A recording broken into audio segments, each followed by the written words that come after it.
everyone, how is it going? And welcome to drawing. It's been a while, it feels like it's been a while at least, since we've done a drawing stream. How long has it been? I guess I didn't do last week and that's pretty much it. Huh.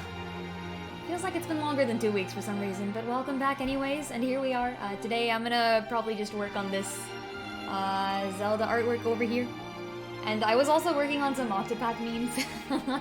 So I might go to that if I feel like I'm not getting anywhere with this, so we'll see. We'll see.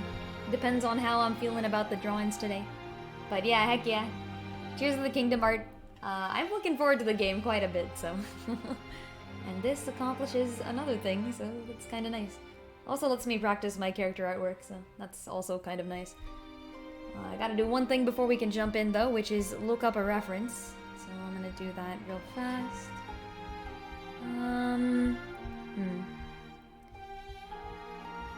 And yeah, it looks like Dust is feeling a little bit sick, so I think she might be here later, potentially. I guess we'll find out. We'll find out if Dust is available. Alright, reference image, let's go.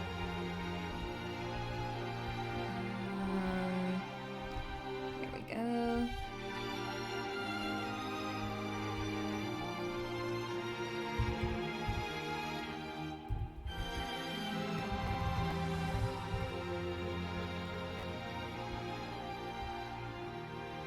Try not to crash this entire computer. Oh, it sure is firing up. Oh boy. I hope that isn't too audible.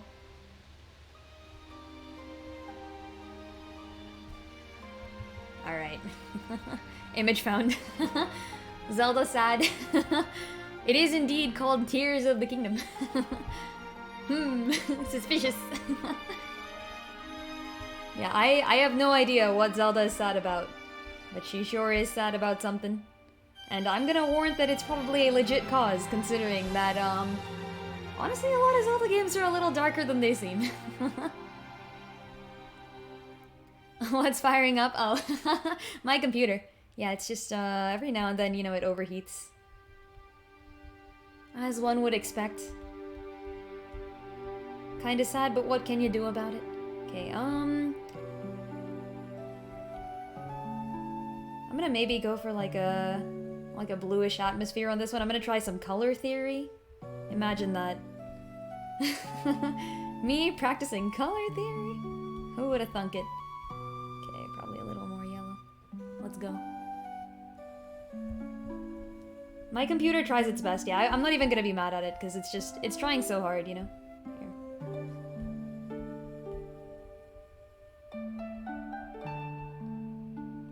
So usually the best way to get colors, the best way to get colors by any particular mean is to go ahead and just color whatever you think is good and then go and like overlay it at the end. Like this is, this is what I do. It's cheating, but it works. The benefits of digital artwork. H-chat, hello, how's it going? How have you been? Oh, now that the One Piece people are here, I can say, yo, did y'all get a crack at that latest chapter? Holy shit. Did not expect that. Like, I straight up did not expect that. I thought the, I thought it was gonna maybe be one of the old CP0 people, or like maybe one of the old CP9 people. That would have been kind of cool. Like if Khalifa just showed up or something, but nope.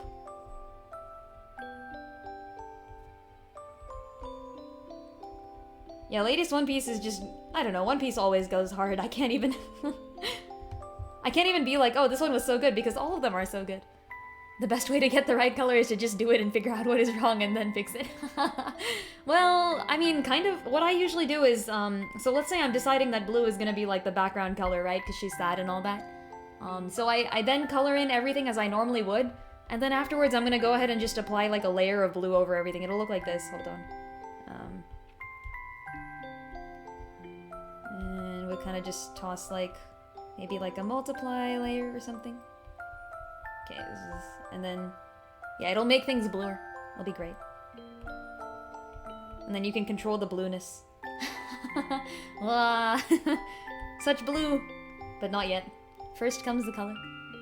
Mask, hello, how's it going? Zelda? Short-haired Elrica? Who knows? Yeah, this one's Zelda. Honestly, Elrica was so cool. I need Elrica and Edelgard to meet up. They would make such a power duo, it would be amazing. The chapter before that didn't go as hard as the other last 30 chapters. Eh. They're all good. They're all good. I question nothing.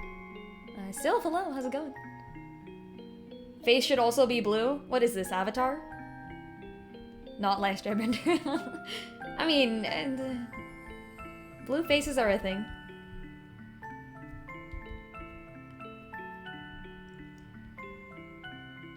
Isn't that like, I guess I actually don't know too much about this, but there's like a, there was a part of like, freaking, oh gosh, there's this manga called Undead Unluck, and there's a character in there that is a Jiangshi, and I actually don't know what a Jiangshi is, but they had blue skin, so like, question mark, blue skin? Yeah, I can't believe Zelda would appropriate Smurf culture. SMH. You're going to go steep a tea? I can't be mad at that. I really can't. Oh, speaking of blue faces, this is Vi's theme. Heck yeah. Mass Effect? That's been on my list for so long. Do people have blue faces in there? I don't know. I don't actually know. I've played exactly 2 seconds of Mass Effect, and wait, also hold on. Let me just move my chat window so I can see it better. Frick. Oh, it died. Oh, that's okay. Alright, I fixed it. We're all good. Nice. Let's go. Alright. Done. Oh, I heckin' love Five's theme so much. Five's theme is freaking amazing. Listen to this. Listen to it. It's so good. Yeah, but don't worry. Things will get bluer when I finish the colors. I'm gonna be messing with stuff already. She's crying because Link is giving her the silent treatment. SMH, why can't Link just talk or something? No, it's actually, it's canon in Breath of the Wild that Link did not talk very much, but does actually speak. Because you can read Zelda's diary. She talks about the fact that she got Link to open up later on. Okay, I ended up covering up my reference with the chat window, so that's a problem. Give me a second, folks. I feel like her dress might be... Oh, no, it's too big. Come back, please. There we go. What version is this piece of music? I don't know. Let's take a look. This YouTube video is titled Emotional and Calm Zelda Music to Relax, Sleep, Study, No Copyright Music Mix. So if you want that, that's where you can find it. This specifically, I think, is actually Fi's Farewell? Question mark? Is what I want to say, but it's probably a remix, so... You should make it so Lynn can dab us up? Wait, I don't understand that. Help, explain me your memes. I know not the meme origin. You know it's safe to use because the title says so. Yeah, I don't think it is, actually. Because this sounds pretty much almost exactly like the Zelda music I'm used to. Okay, here. We'll go a little bluer. And a little darker. Actually, maybe not. There we go. Oh, make it so your model can give... you know how much trouble it takes to do hands. As a self-respecting former AI, hands are hard. Lol. No, but actually, as someone who currently works in the field of machine learning, hands are hard. I am literally working on stuff very related to that statement. You finally got Therion. Did you spell that right? You did indeed. Heck yeah. Will I have a guest on stream today? Yeah, so Dust messaged me saying that Dust is feeling a little sick and that she might join later. So I'm hoping yes. I am hoping we will we'll have a wild Dust appear at some point. Was that the question? Or was the question something else? Yeah, Dust has been working really, really hard. So like, I mean, I've been working like kinda hard, but like Dust has just been going all out and I've been telling her to like take more breaks. Like, you know, just make sure she gets some rest and stuff, but yeah, it kind of sucks. I can't speak to exactly what Dust is working on, because I have no idea myself, but I think she's in mechanical engineering, right? So I think there's like deadlines in that she has to finish something and then ship it out to like manufacturers. And then if that doesn't happen in time, then something else happens and it's all bad. Yeah, I'm hoping that she doesn't do that too much. just because. It ain't good for ya. It ain't good for you, folks. Don't overwork yourself, I say as I proceed to overwork myself. Yeah, marathon, not sprint. Like, literally, my workplace is super nice about this, actually. My workplace has been sending us messages like, hey, like, I know it's crunch time, because it is also crunch time for us, but yeah, they're like, don't work overtime, you know, we don't expect you to work on the weekends, don't do it. Okay, it actually looks like it's a little more green. And a little more light. Everyone quit your job! Freedom! Live in the wild! Okay, this should be good for now. Toss a little more blue on here.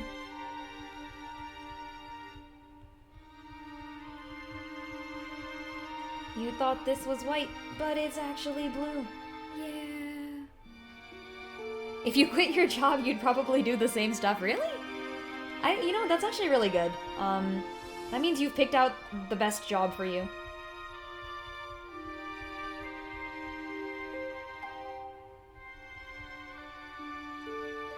Just wanted to pop in to say hi, but it's late. Oh, yeah. Hey, Chad, isn't it like... I don't know exactly what time zone you're in, but it's like very, very late at night, isn't it? Go to sleep, I guess. Yeah, do get some sleep, folks. Everyone get your sleep. Or else you'll end up like Link. You'll get stuck sleeping for 100 years. That's a problem. 2:32 a.m. Holy shit. Hey, chat, go to bed. Good night. Thanks for stopping by, though. Always appreciate having y'all here. Okay, I'll put the gold on a different layer. Oh, I freaking missed a spot of blue. This whole thing is blue. Oh, and the part underneath is white. Whoops. Why does this song make you sad? Because I bet like a whole bunch of musical composers sat together and went, how do I force people to cry? And they came up with this. And they were 100% correct, because because when the sad moments show up in Zelda, I die inside. I'm like, ah. What is the saddest Zelda moment, actually? Now I gotta think about it. Shit. I know what the most scary Zelda moment was for me. That's very easy to answer. If anyone here has played the Phantom Hourglass ending, yeah, if anyone here has played Phantom Hourglass ending, that shit scared me. That shit freaking destroyed me. The final battle is, and it's also kind of sad. Like, it's just very well done. It tugs at your emotional heartstrings. You spend all this time getting to love a man, and then bam, he goes and gets possessed on you. Twilight Princess tried the same thing, but did not execute it properly. So like, I don't know. Cause like by the time Zelda gets possessed, okay, I guess that's a spoiler, but the game has been out for like 20 years. So by the time that Zelda gets possessed in Twilight Princess, like, you barely know her. You've met her like twice. And like, sure, she gave up her life to save Midna, which is kind of cool, and you care about that because you like Midna, but like, that's like question mark, you know? When you're fighting Zelda, you're just like, hey, holy shit, she's really scary. But when you fight the boss of Phantom Hourglass, this is a man you have come to appreciate. This is someone who the Link in that game considers almost a father figure, despite his many, many flaws. And then he does one good thing. He finally stands up to the enemy. And what does he get for it? Possession. Near death. And what does he do? He tells you to save yourself. It's so cool. It's great. I love it.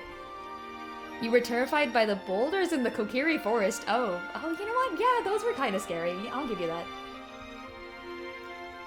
I mean, they're very Indiana Jones-esque, you know? Like, see, I made the mistake of playing Ocarina of Time far too late in my gaming career. I played OOT after pretty much, like, nearly all the Zelda games. I played OOT. I'd already played, like, Twilight Princess, Skyward Sword. I'd played Majora's Mask before OOT, so... By the time I got to Ocarina of Time, I was like, I've seen it all before. And future iterations of the game do it better. Which, obviously, I mean, like, it did it first, so I'm definitely not gonna discredit Ocarina of Time. It was great for its time, but I feel like Majora's Mask was an improvement.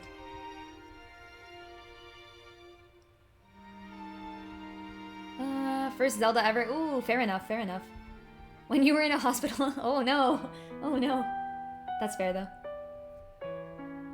Too scared of the boulders, never got the sword. Did I tell you guys about how I screwed myself over in Phantom Hourglass? In Phantom Hourglass, there's a part where you're supposed to get the shovel, okay? It's called Melita Island. I know Phantom Hourglass way too well for my own good. But yeah, there's a place called Melita Island.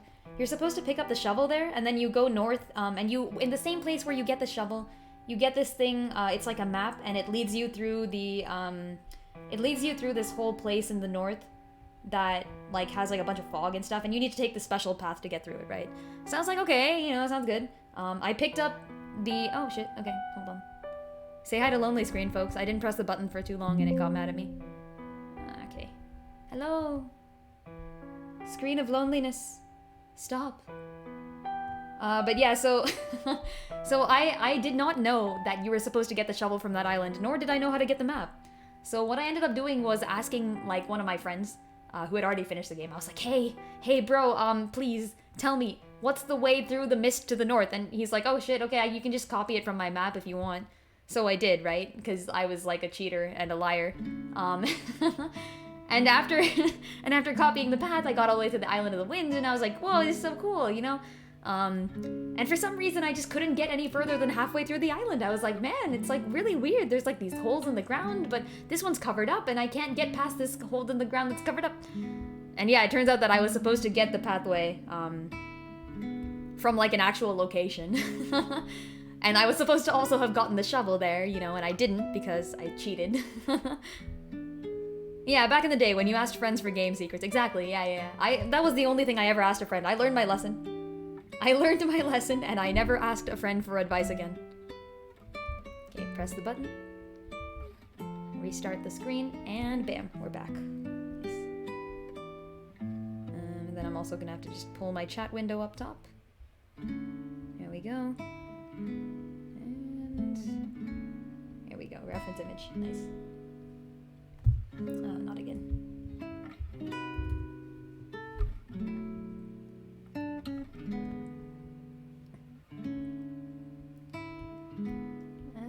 Okay, here we are. Yeah, I think I only ever started using guides pretty late in my gaming career, and I pretty much never used them either. Like, I would either get something the proper way, or I would just give up and not do it, you know? Because you gotta be honest, you gotta get the stuff that you need, etc. Actually, let's do, I guess I have to do below on the same layer. Here. Yeah, this definitely needs to be greener. Josemiah, hello. How is it going? Yeah, I don't know if any of you got all 900 Korok seeds or something, but I did not.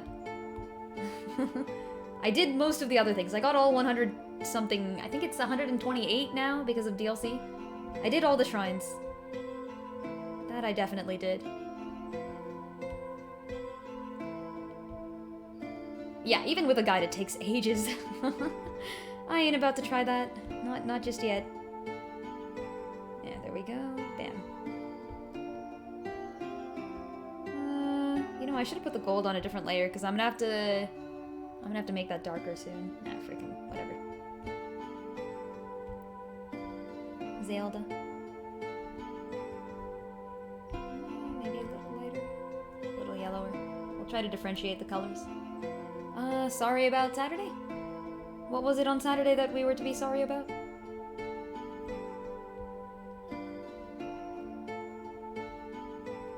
I still haven't thought of the saddest moment in a Zelda game. I don't know. Oh, was it the spoilers? Oh, yeah, no problem. No problem at all, True. Yeah, thanks for backing off after I told you, though. I really do appreciate that. Yeah, I really hate spoilers, but... but yeah, no problem. I'm gonna tell people, I'm gonna give you people a few chances at least. Like, you know, you guys are all great. I trust that you don't mean to spoil things when you do. Scenes involving... Oh, yeah! Link's grandma was done well. I also love that her soup is pretty much the only item in any of the Zelda games, if I remember correctly, that you can use twice. Like, it's a double hit healing item. Which is just so cool, you know? Heckin' double hit? Like, awesome. I will take that.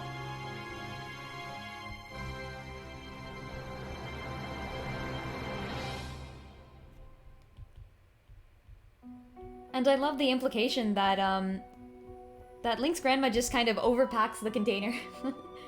Like, she knows, you know, she's like, oh, my kid's going out on a journey. Oh, Majora's Mask! Oh shit, yeah, I forgot. How could I have forgotten my favorite Zelda game? I bet like all of Majora's Mask was my... you know, I really had a fondness for Mikao. He's the Zora from Majora's Mask. So for those of you who haven't played the game, Mikao's story is as such. He's one of the many characters you cannot save in Majora's Mask. For some reason, that game just went all out on the deaths. Like, they don't even care. Yeah, but he, his unborn children, kind of, because he's like a Zora, so his children are eggs. His unborn children were kidnapped by pirates, and he fought to save them, but couldn't. Near death, he's floating on the ocean, and Link goes and finds him. And yeah, all you can do is push him to shore and hear his story before he dies. But in classic Zelda style, he actually... he pulls out his guitar and he jams his story to you, and then he dies right in front of you, and there's literally nothing you can do to save him. Oh yeah, the Gibdo dad! Yeah, wait, frick. So there's this man who's been living with his daughter in a village of dead people, essentially. And zombies surround them all the time, and he gets turned into a zombie as well, and his daughter, I think her name was like Pamela or something, she had a normal name. Yeah, his daughter stays in the village, because she can't leave the house, because she's completely surrounded by zombies, and her dad is trapped in the closet downstairs, and he's a zombie too. And she's doing everything she can, but I think, like, every now and then she sneaks out of the house, and she does something. What does she do? Frick, I remember that she leaves the house on, like, every day at some time or something. Yeah, you can save them, though. You can definitely help them. You have to go down into the cellar and you free the dad. I think Mikao is, oh yeah, the Deku, the Deku Butler's son is another character that you cannot help in the series of Zelda. He just straight up dies. Fall of Ikana Kingdom is sad, but it's played for laughs, which is actually kind of funny to me.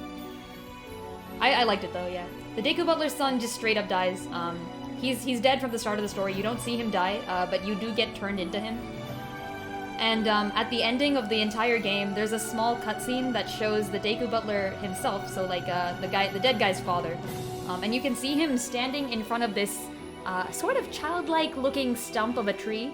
And that is when you realize that's the Deku kid right there. Like, he was turned into that tree when he died. And I think it's also implied that Skull Kid plus Majora's Mask might have killed him.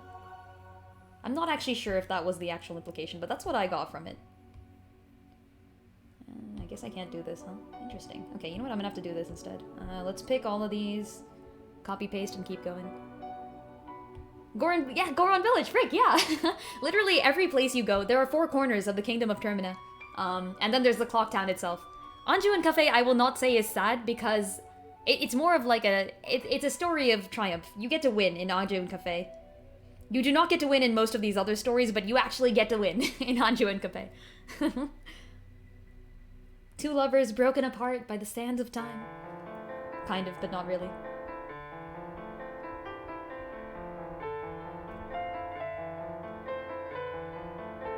Yeah. See, Ocarina of Time Link maybe wins the award for most traumatized Link. Yeah, we earlier were debating on which Link is like gets the most sass. Oh, huh, Midna's Lament. There we go. Perfect. Yeah, which Link gets the most sass? I think it's a tie between Twilight Princess and Skyward Sword Link, because Skyward Sword Link gets sass from like multiple people, but he gets less sass overall than Twilight Princess Link does from just freaking Midna.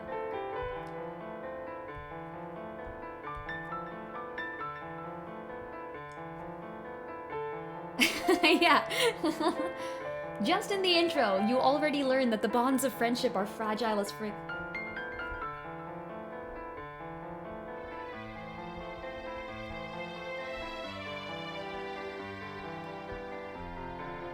Yeah, Majora's Mask is such a great game. That's one of the reasons why it's my favorite game, my favorite Zelda game.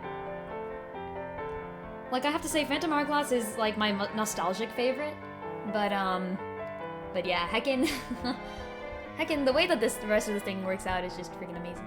Oh, wait, hold on, I have gotten a message from Dust. Dust is here. Wait, hold on. I missed a call. I am the bad. It's not working though. Alright, let's try this out.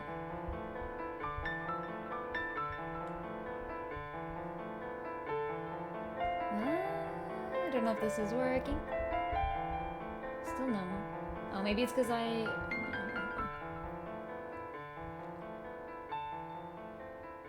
No? Maybe? And Oh, there we go. hello? The appearance of a dust. A free dust. Hello. Welcome. How's it I might going? not be able to hear you. Hold on. I am talking the right way. I guess. Can you guys hear Dust? Type something in chat if you can hear Dust. Dust is here.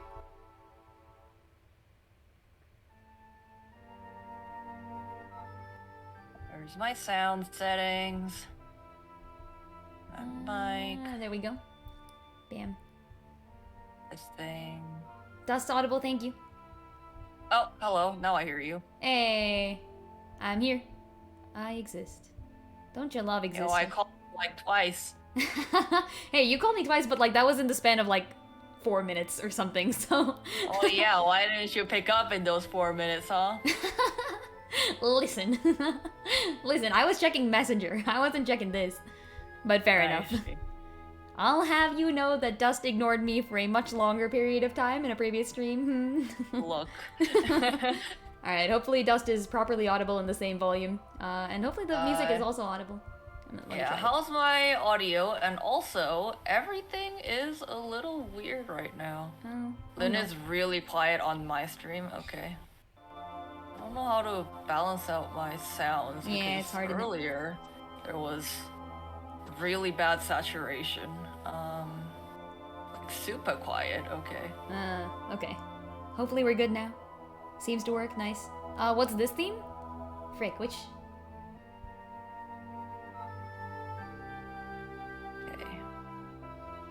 This, and then do I actually don't know. I don't know this one. Better? Anyone recognize this? Oh, is there like a list? Hold on, let's see if there's a list. Yeah. Oh, there is a list. Nice, let's figure it out. 3413. Hear it now? Okay, cool. This is from Spirit Tracks? What? No, this is a freaking lie. I guess, okay. Nice. I'd believe that. There's my lonely screen. Call upon the powers of loneliness, Dust. I'm having so many technical issues. Difficulties. That's okay. Iron, thank you so much for the resub. Did you know that the 2003 war in Iraq began 20 years ago? Wow. Wow, 2003 was 20 years ago. I know, right? That's so weird. In 2003, what Zelda games were being released? That was the era of Four Swords Adventures, and Minish Cap in 2004.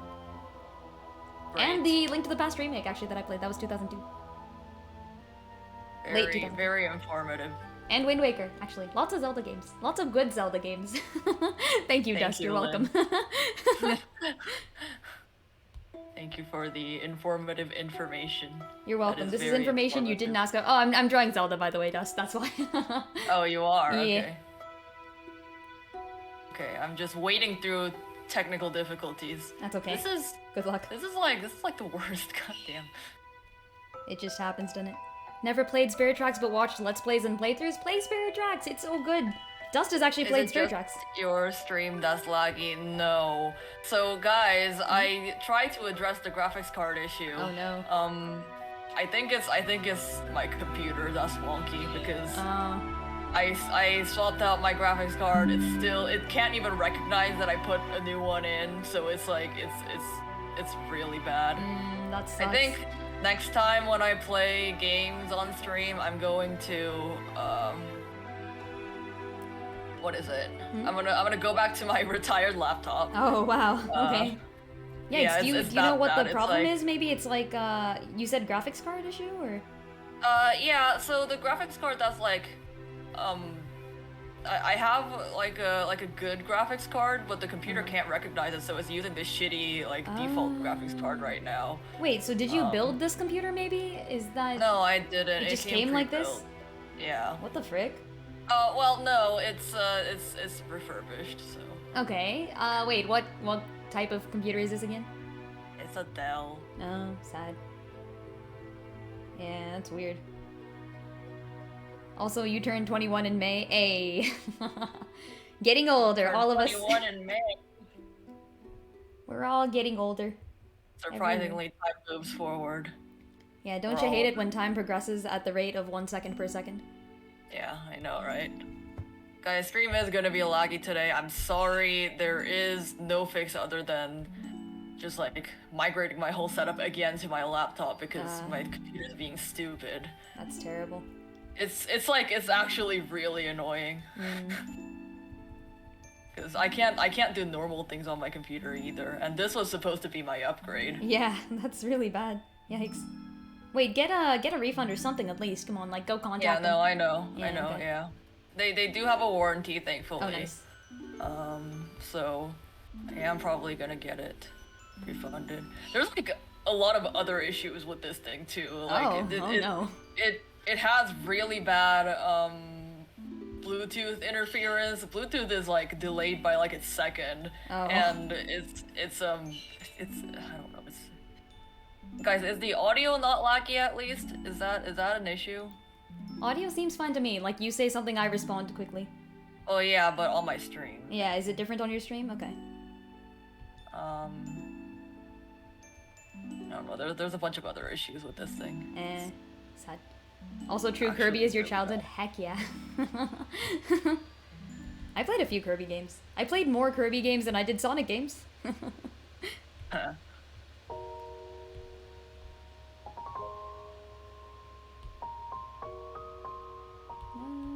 see, let's clean this up. There's some infrequent chop, but that's just the stream in general. Yeah, but I could just like turn off my model.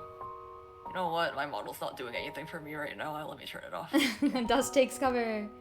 It's sad. I really hope this would be fixed. Everything would be fixed like a week ago, but tech support is slow, and like any shipments are slow, and okay, hopefully things are a little bit better now that I've turned off my model. What's my Steam so that you can give me Project Wingman? I'm not accepting gifts right now, sorry. I am still using a private Steam account. Understandable. Yeah. Okay, anyway. I'll only screen it up, and this drawing that I was doing last time that I just never finished. Let's just keep going with that. Yay! Wait, what were you working on? Celeste, right? Yeah, the Celeste. Yeah, Celeste. Celeste. Did you end up doing the core? I forgot. No, I did not. Okay. Part of it was because I can't even run Celeste on this computer. What? What? Yeah. Why? Yeah. Anything with like moving pictures, it just can't do. Oh my gosh. What the frick? And it's supposed to be a gaming computer. Yeah, that's incredibly I have a lot of complaints. Yeah. Yeah, because I hope you get them fixed soon. It's terrible. Yeah, I hope so too. Wow, it says it's... Actually, I haven't even used Lonely Screen on this computer yet, and it says it's unable to connect, so this is a good sign. Yikes. Integrated graphics on good. Agreed.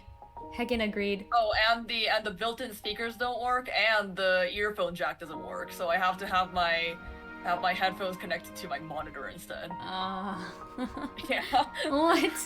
Why are there so many different issues with this? I don't know. I don't know how things are connected in a computer, but I don't think it's supposed to be like this. My gosh. This is getting to the point where it's gonna compare it to my old computer where I had to shake it upside down to make it work. This is absolutely worse than my laptop for sure right now with the functionality it has. You said you tried switching back to your laptop, you're probably gonna just do that, right? Yeah, I'm gonna do that for next stream, but this time I didn't have the time to do it. Okay, so we just don't want to connect to Lonely Screen, is that it? I'm trying to find a more detailed Zelda reference. This one's kinda... Okay, what if I just type Zelda again?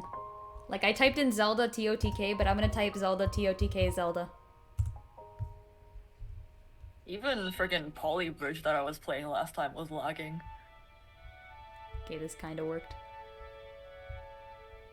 Also, my bird has to quiet down. It's because, guys, I've also... Oh, today's just a bad day in general. I've been feeling sick, too.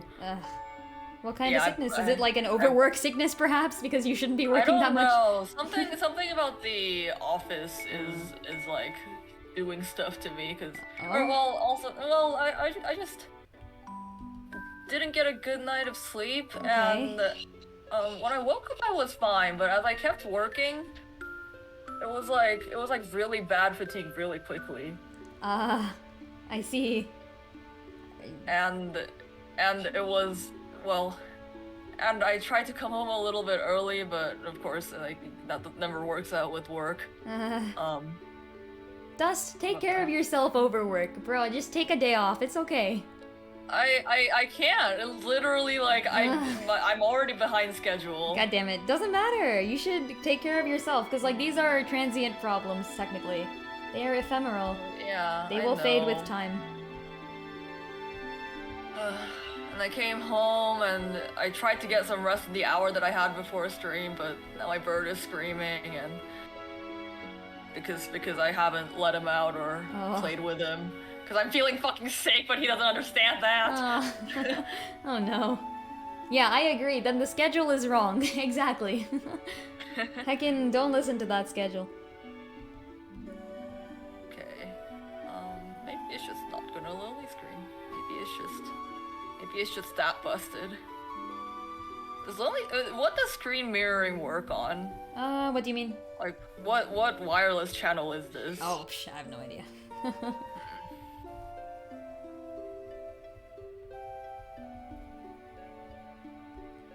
Okay. Guys, this might actually just be me sitting here and talking and trying to work out my tech issues again. Because I know that happened last time. Tech issues with Dust and Lynn.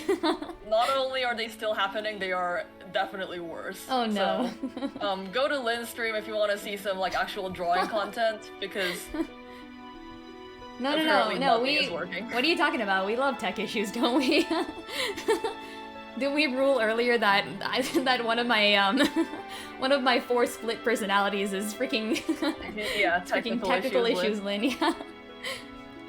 Yeah, for the split personality thing, that is also a Zelda reference for people who don't know. Four Swords Adventures was my I guess it isn't my favorite Zelda game, because none of the story actually exists in Four Swords Adventures the game, but the manga is amazing, and I recommend it.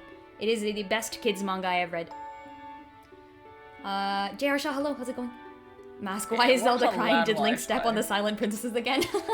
No, but that's why Link is dead. Actually, he's not in this photo because Flower Girl killed him. SMH, shouldn't have stepped on the flowers. I love Flower Girl so much, actually.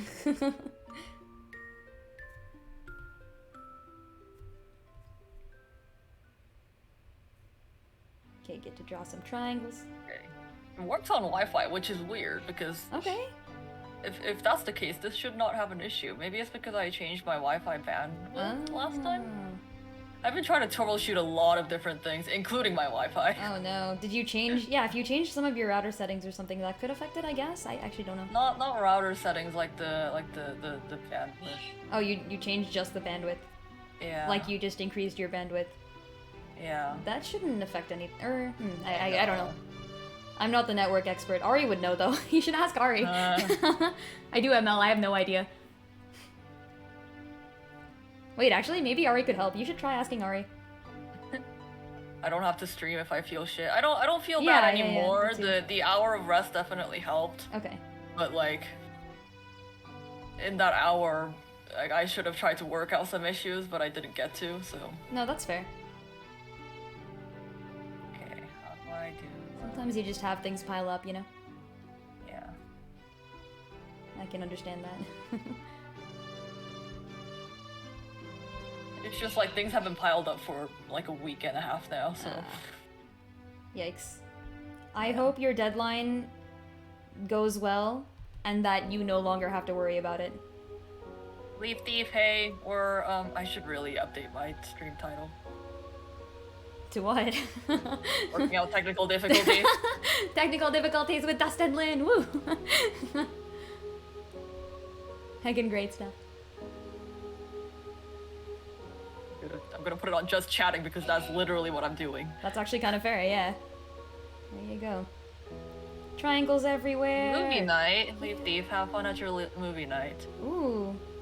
What movie? Yeah, Lynn. Hold on, let me at least put Lynn on the screen so that you guys can see that. I exist? Bird, stop screaming. This is really not the time. Oh no. Okay. Now draw her enforcing tax laws. Sure. What? Actually, I'm drawing Zelda from Tears of the Kingdom / Breath of the Wild.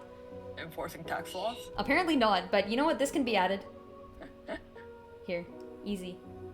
This. Wait, frick. Hold on. This is the tax paper.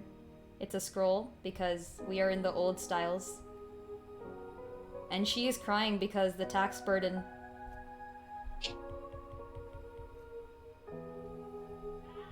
And then this says why. There, done. Easy. One of the best drawings you've ever seen. Now I go back to small triangles. Heckin' small triangles everywhere. Our rest and workout issues. Dude, you don't even know. Yeah, it's... Guys, I hope it's okay that... I mean, of course it has to be because I'm freaking the one person person streaming my thing, but I hope you guys understand that streaming is not my top priority when there's other shit going on like this. But also I want to, but I can't because it's just everything doesn't seem to work. Yeah. That is entirely fair. Technical difficulties dust today. Which is a very unusual dust. Well, no, not the technical difficulties part, but like actually mad about technical difficulties part. That's also fair. I feel like I've seen you usually when you have technical difficulties, you tend to get over them pretty fast. Versus me, I get mired in them. Yeah, you have those mysterious technical difficulties. Mine are usually quick fixes. Except now my entire computer just decided not to work. Yeah. It's terrible. It's a miracle that things that are working are still working still. I really need to get a refund or like an exchange or something. Or just, get a computer that's actually functional.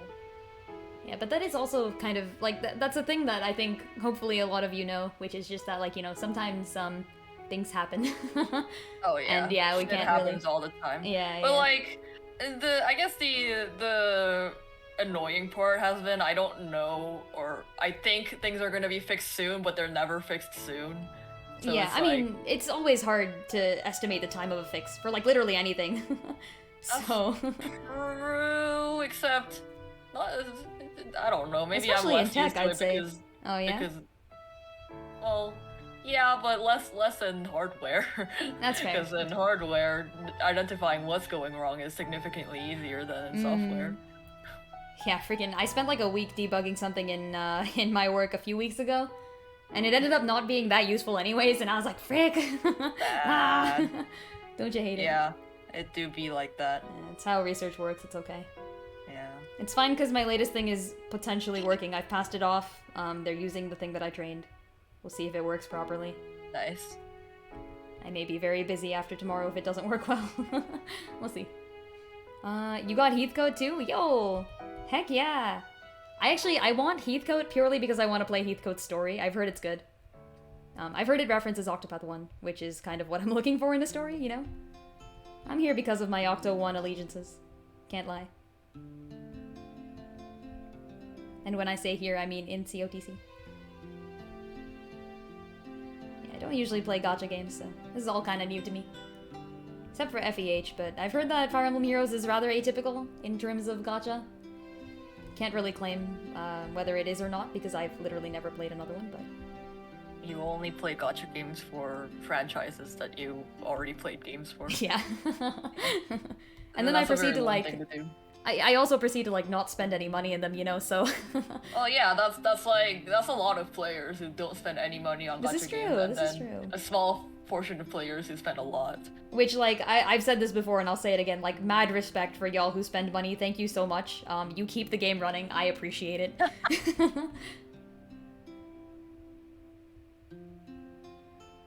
Yes, it isn't similar, I'm assuming. True? Or, like, yes, FEH isn't similar to most other gacha games. FEH has kind of the ability to do what it wants. Purely because it's running off of an existing franchise like Fire Emblem that will continue to have fans for quite some time. Also, now draw her shouting rock and stone. I don't know the reference there. Is that a reference?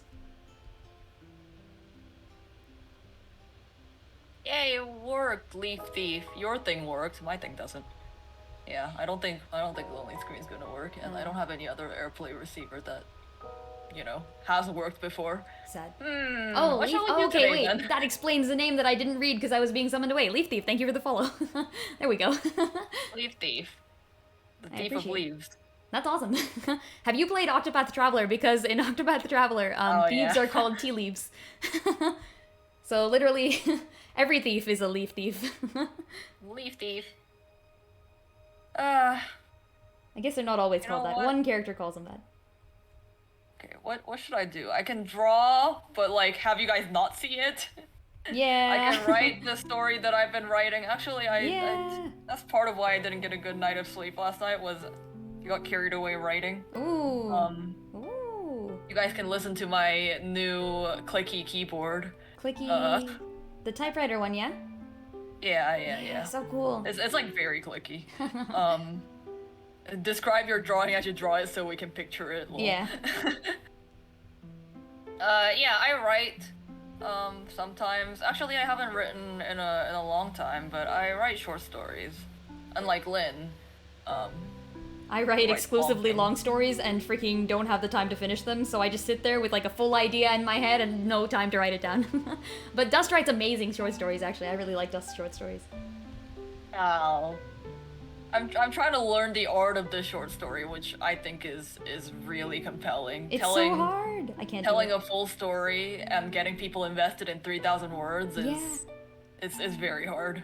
Crazy. Do I publish or share them? Yes, but under a different name, and I'm trying to keep those separate. Yep.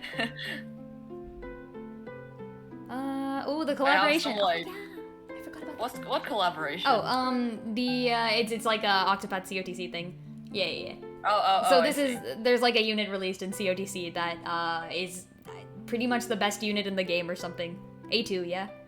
I'm not gonna pull for A2. First of all, I have no rubies left because I spent all of them on Air Hard. Second of all, I have not played Nier Automata, so Dust, have you played Nier? No, I haven't. Oh, okay. Yeah, I've heard many good things about it actually, but I have not played it. Oh, you get 9S for free? No way.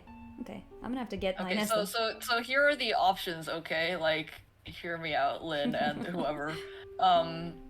Is I can write and have some keyboard ASMR going. Yeah. I can draw myself and have you guys not see the drawing, but I can possibly explain it to you.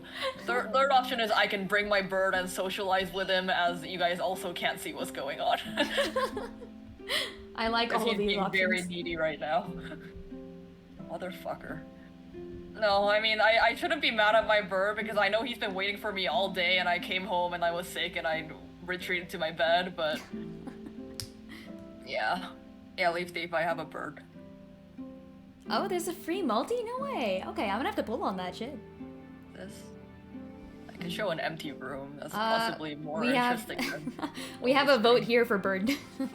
Oh, vote for bird? Okay, hold on. Iron votes bird. Alright, okay. Give me a second, so I'll get my bird, I'll get a cup of water because I don't have a water. Because I'm stupid. And then... I'll maybe turn on my model again to see if that can work by itself. Yeah. Alright. Bird. Oh. Hydrate, thank you. Talk to Lynn. I will be the bird. Actually, if I could pick a spirit animal, it would probably be some type of bird. But I don't know enough about birds to pick, so... I've been told that I would be like a kite. And I don't know anything about kites, so is that a good thing? Y'all are gonna have to tell me. Don't face condemnation when you can experience hydration. Damn, it rhymes. Can't say no to something that rhymes. Thank you for the hydration.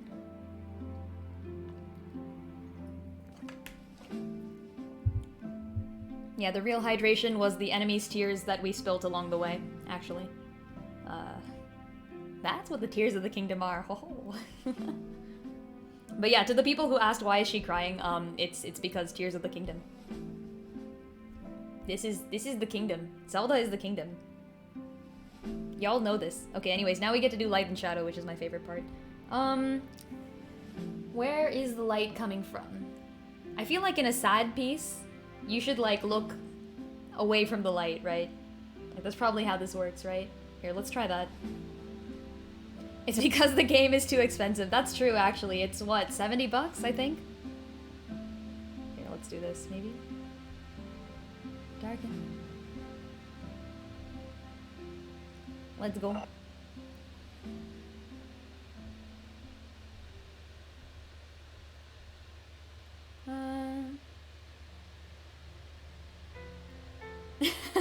I didn't vote for her. Supreme executive power comes from the masses, not some genetic bloodline. Oof. I actually, I really like the idea that Zelda may try to establish some sort of other system of government in this game, because Zelda didn't necessarily feel like she wanted to rule. Of course, I am actually kind of a fan of fictional monarchies, although I wouldn't be a fan of a real-life monarchy. Fictional monarchies usually work out much better, because usually the good guys are in charge, usually. Sometimes they are not, and in that case, it's usually the goal to defeat them, which is kind of nice. I am back. But yeah, I would not vote for overthrowing the Zelda. I would probably vote Zelda back into power, that's what I would do. I think she'd make a good leader. Specifically because she spent literally 100 years observing every single facet of the kingdom from inside like a orb. Like she probably knows this place better than everyone else. Dust is back. I'm gonna turn on V2 Studio again. My bird is here, so now he stopped screaming. I love him, but I wish he would understand the concept that sometimes I'm feeling under the weather and need to take a break. Fair enough. Sneaking out. See you later, Sylph. Thanks for stopping by. Oh, you guys can see the VTube Studio window. Hey. Take a good look at that VTube Studio window. It's gonna be low frame rate, but whatever. Lol. Yes, but what is your opinion on tax structures? Camera's off. I'm gonna assume actually that there's no tax, because, you know, the kingdom's government has been defunct for 100 years. So, no tax. Oh, actually, maybe the frame rate isn't that bad, question mark. We'll see. Yay, high frame rate. Let's go. Random woman in orbs observing the kingdom is not a functional system of government. Lol. See, this is fun because, like, I supported Edelgard in Fire Emblem Three Houses, in which you have a choice, actually. You can decide to support the monarchy, which would be playing Dimitri's route, or you can choose to overthrow the monarchy, and I went straight overthrow. But in the case of Zelda, I think she's actually a decent reader. Well, maybe not Flora. This Zelda, maybe not. Some of the other Zeldas make good queens. This one, I can't tell. She doesn't seem too interested in being a leader anyway. She wants to research. I can get behind that. No power, just research. Pretty much, actually. Like, the whole story of Breath of the Wild is that, Zelda's, like, out there experimenting with shit and, like, performing, like, weird scientific things. And her dad is like, dude, get back here. You're supposed to be, like, channeling your magic power and protecting the kingdom because evil is literally going to rise again. And both of them have a point, you know? The dad does it completely wrong. He should not have gone about it the way he did, but he has kind of a point. In that, like, literally she's their only hope of survival. And she definitely has a point in that she wants to do what she wants, you know? Like, screw this, you know? So that kind of sucks. Alright. So, I'm gonna sit here and pet my bird. That's gonna be my evening. Do you want to, like, also draw or something? Does Bird interrupt drawing? I don't know if these things are mutually exclusive. He complains when less than 100% of my attention is on him. Wow. So I've attempted drawing with Bird before on stream, but it never works. Sad. Sad but understandable. Well, yeah, I mean, I understand. He's only got me. Like, he's in a cage all day until I come back from work. And he has to sleep 12 hours a day, so I don't get to hang out with him a lot during the evening. That's fair, that's fair. Suddenly wishing you were a Napo baby because nursing school is kicking your ass. Oh no. Oh yeah, Mask, I remember hearing about your nursing school. Yeah, actually, one of our friends is also in nursing school. Sonagi is. Yeah. Yeah. Nursing school sounds like a lot. Yeah, Sonagi is in so much pain. Yeah. So I'm gonna assume that you are also in so much pain. Actually, how's Sonagi doing? Oh yeah, she's doing well. Yeah. Have you been in touch? Yeah, she's been pretty overworked, I think. Which is one of the reasons she hasn't streamed since, like, last year. Yeah. But yeah, no, she's She has, like, she got her shift schedule for, like, something, I don't know. Despite the number of people I know who are in the medical profession, I still don't quite understand what the differences between all the things are. But, but yeah, she's, like, she's got shifts, and they're, like, really bad shifts. Like, she has to do, like, Saturday morning and then, like, Sunday night or something. And that just really sucks, so. Saturday morning and Sunday night? Yeah. That's terrible. Your That's entire literally the weekend worst. is gone. Yeah, and then, like, you don't really have the right sleep schedule either, because it's not like you can keep it up. Just started another BOTW playthrough and you've never finished it? Oh, I finished the game, it's so good! I love Breath of the Wild. But then again, I have a friend who just finished Breath of the Wild and they were, like, unenthused by it, and I'm like, okay, fair, like, I can't expect everyone to like the same games I do. Yeah. If it's not, like, your kind of genre, I guess. Well, they really liked Horizon Zero Dawn, and I think they spent the entire time comparing them. Oh, I see. Yeah, like, they were kind of just like, this ain't Horizon Zero Dawn level. And I was like, okay, that's probably fair. I haven't played HZD, so I can't compare them. I have actually not played Age of Calamity. That is one of the few Zelda games I am missing. It's a Warriors game. The only Warriors game I'm willing to give a chance is Fire Emblem Three Houses Warriors, so like Three Hopes. Which I actually liked, to be honest, but I only liked it because strategy was pretty prevalent in that game. You could still use enemy weaknesses and plan things out. But I was, even with some of the, I was playing on the hardest difficulty that I could on my first playthrough, and I was still, like, S+ ranking every single level. So it's not a hard game, it just takes time, and I don't really like that. I like to think. I like to think a lot when I'm playing my games. No thoughts, only button mash. No thoughts, only button mash. Understandable, TBH. I just don't have the reflexes to do it. Yeah, my way of playing Three Hopes was to just, like... So what I did is I used a lot of my resources to forge the main character, whose name is Shez. I forged Shez a, like, plus 120 attack sword or something. Like, I poured everything into that sword. And then I put it on Shez, and then I, like, power leveled Shez, like, through... I didn't put any effort into power leveling Shez, I just used him all the time, and he became leveled. And yeah, like, I didn't grind or anything. I just straight up... I had, like, this, like, level 46 Shez with, like, a plus 120 stat, and then, and Ferdinand is just good by default. Edelgard is good by default because she's the main character of the game. And Hubert was, like, okay. So I just used those four, and they actually cover pretty much every weakness, because Shez is swords, Ferdinand is lance, Edelgard is axes. Hubert does magic, and if I need anyone to counter, like, bows or whatever, I can just put something else on him. Every now and then I used Caspar if I really needed a brawler. And yeah, you just direct people to attack their weaknesses, and it works out perfectly fine. Also, wow, I froze on the weirdest frame. Oh, I'm back, let's go. Yeah, Shez is so overpowered. Shez is extremely overpowered. It's kinda hilarious. Oh, thank you so much for the gift sub! Heck yeah, I appreciate. Heard Edelgard mentioned, so you're here now. God damn it, Legend. Oh wait, Legendary, were you there yesterday, in the Oc2path stream? Because there's a character in Oc2path 2, like a super minor character, who wears almost an exact replica of the Edelgard costume. Like the original Edelgard, like student Edelgard. With the red cape and all that. It's kind of funny. If you haven't seen it, look it up, it's really funny. Okay, here we go. Time to shade and stuff, I guess.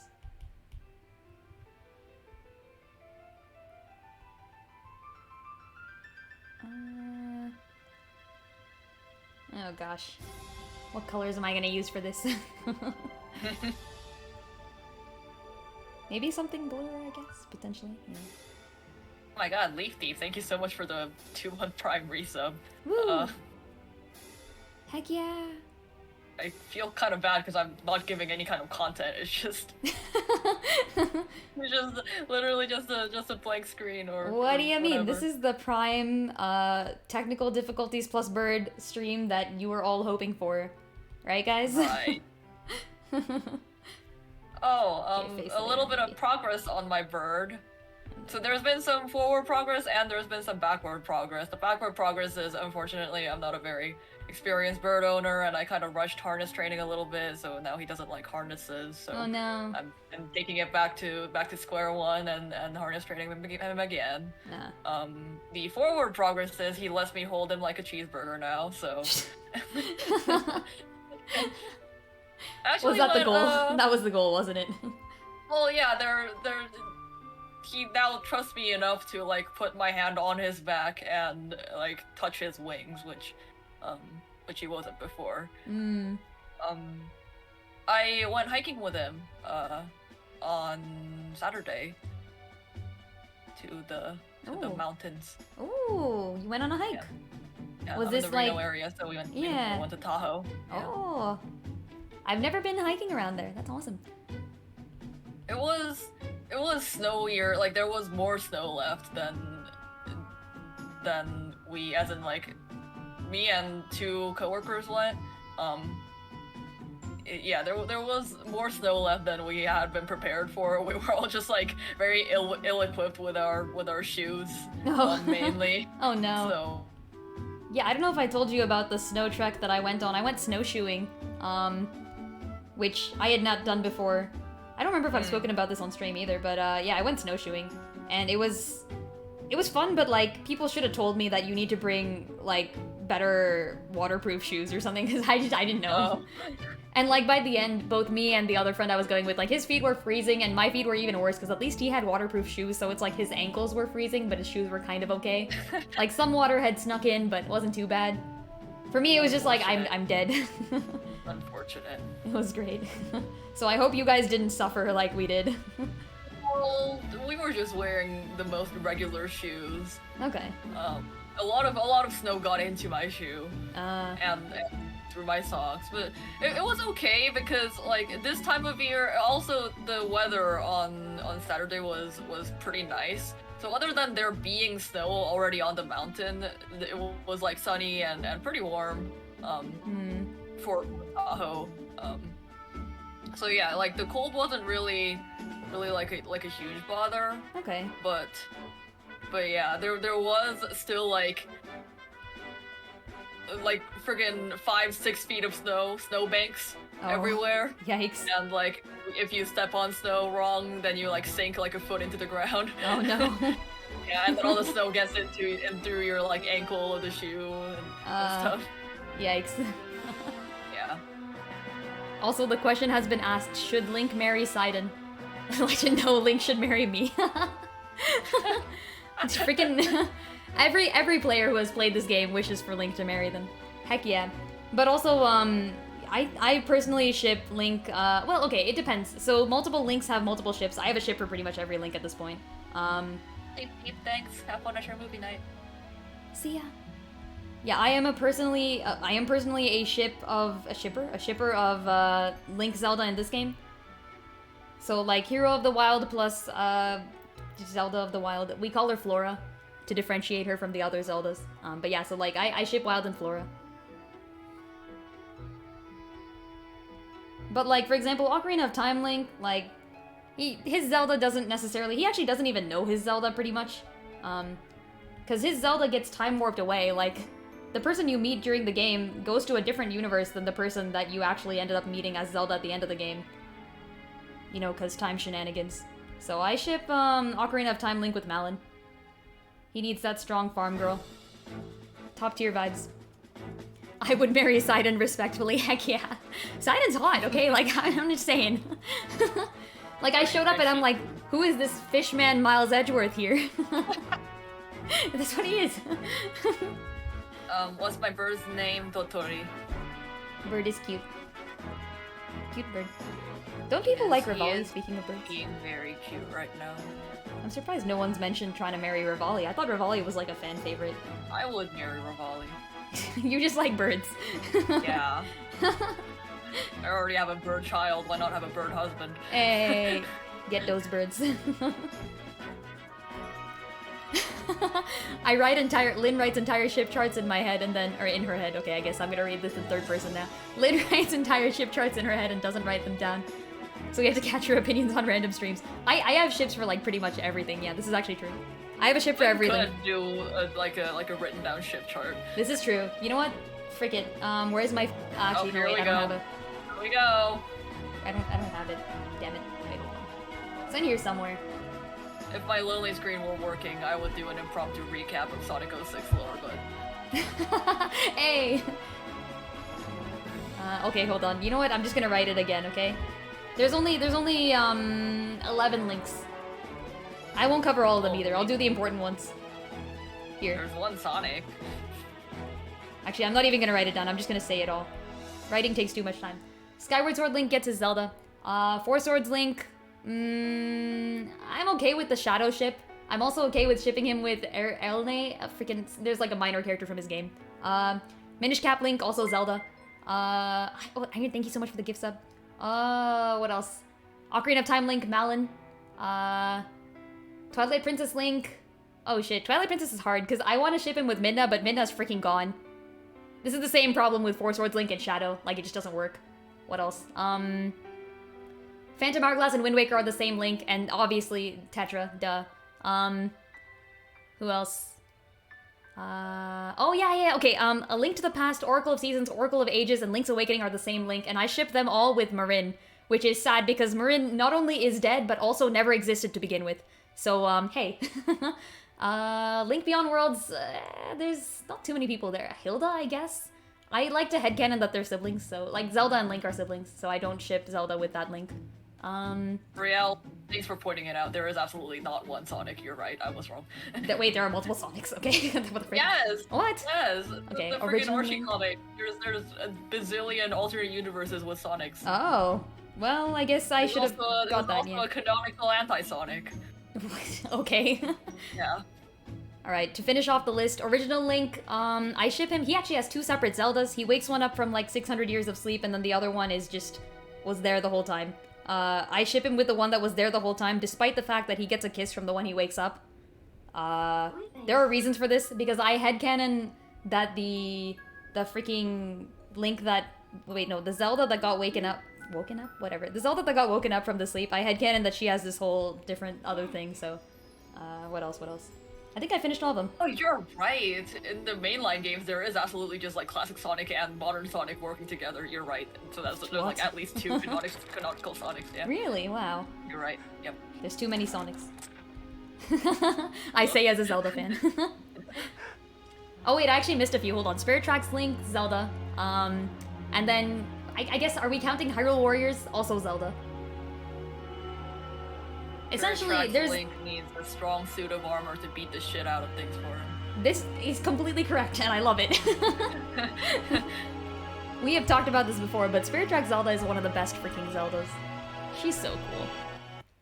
Essentially, there are a few Links that all get their Zeldas, and it's very, very awesome. And then the other Links, like, they're just not connected to their Zeldas at all. Like Twilight Princess Link, no connection at all. Mm-hmm. Yeah. Zelda barely exists. No, okay, now say it all in 30 seconds so you can squeeze the ships into one clip. Can I do it? Can I actually remember all of them in 30 seconds? I know I can remember all of them, but the question is, can I do it in 30 seconds? You know what? Let's give it a try.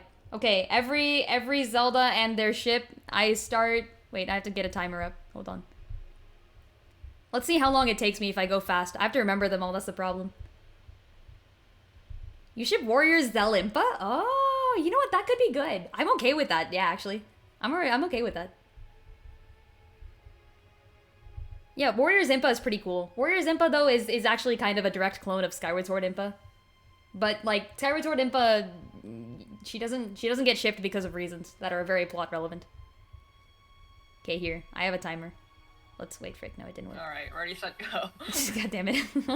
This is why you write it down. No, listen. Link ship chart speedrun. No, I mean, it's more fun. If I had it written down, I could just read it off. Like, that's cheating. No, I have to remember it. I have to do this from memory. That's the whole point. Okay, ready? 3, 2... Oh, it's not showing up on the screen? Oh. Ah, frick it. It would take me time to put it on the screen. 3, 2, 1, go. Alright. It did start. God damn it. 3, 2... 3, 2, 1, go. Okay, Skyward Sword Zelda. Four Swords, Erne or Shadow. Minish Cap, Zelda. Ocarina of Time, Malin. Twilight Princess, Midna. I don't like Ilia. Link to the Past, Oracle of Ages, Oracle of Seasons, and Link's Awakening. Marin, except that actually doesn't count. Link Between Worlds, Hecate, Ravio. Original Link, the original Zelda, not the second one, the first one. Wind Waker and Phantom Hourglass, Tetra, Spirit Tracks, Zelda, Hyrule Warriors. I'm okay with Zelimpa, actually, that's pretty cool. But also just Zelda, I guess. And Breath of the Wild, Zelda, obviously. Okay, done. Oh, frick, 42 seconds. Wow. Did I miss any? That was fun. Alright, now back to drawing. Want to hear about my Sonic ships? Can you ship people in Sonic? Is that allowed? There's absolutely relationships in Sonic. Oh, are there? Damn, okay, never mind. I mean, okay, we're all gonna ignore Sonic kissing a human girl. Oh, right, I forgot, yes. Yeah, but, I mean, Amy's always chasing after Sonic, that's her entire thing. Oh yeah, wait, didn't she have, like, a personality before? No, well, at the very, very, very beginning, when she was Rosie the Rascal instead of Amy Rose, she had a personality, and that was, I'm gonna destroy everything with my hammer, which was hilarious and cute and funny.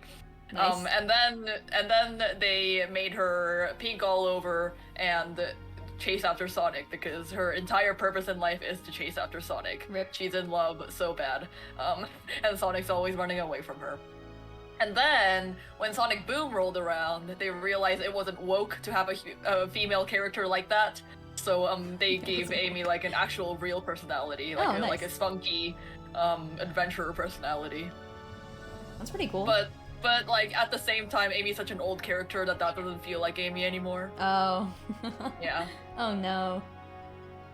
Yeah, that's the Bugs Bunny phenomenon. Mm-hmm. Wait, you actually clipped it? God damn it.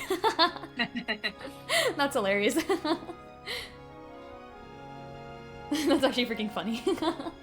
Yeah, I do this for everything. I have ships for, like, everyone in Fire Emblem. Well, some of them I'm, like, a little undecided on. I'm usually, like, okay with most ships, I'll be honest. Like, when I ship people, it's, like, in a very non-committal way. There are some ships I just don't like because I think the characters are siblings, or I know the characters are siblings. Like, if you ship Serenoa and Roland, I'm gonna just let you know ahead of time. Serenoa is Roland's brother. Please don't do it.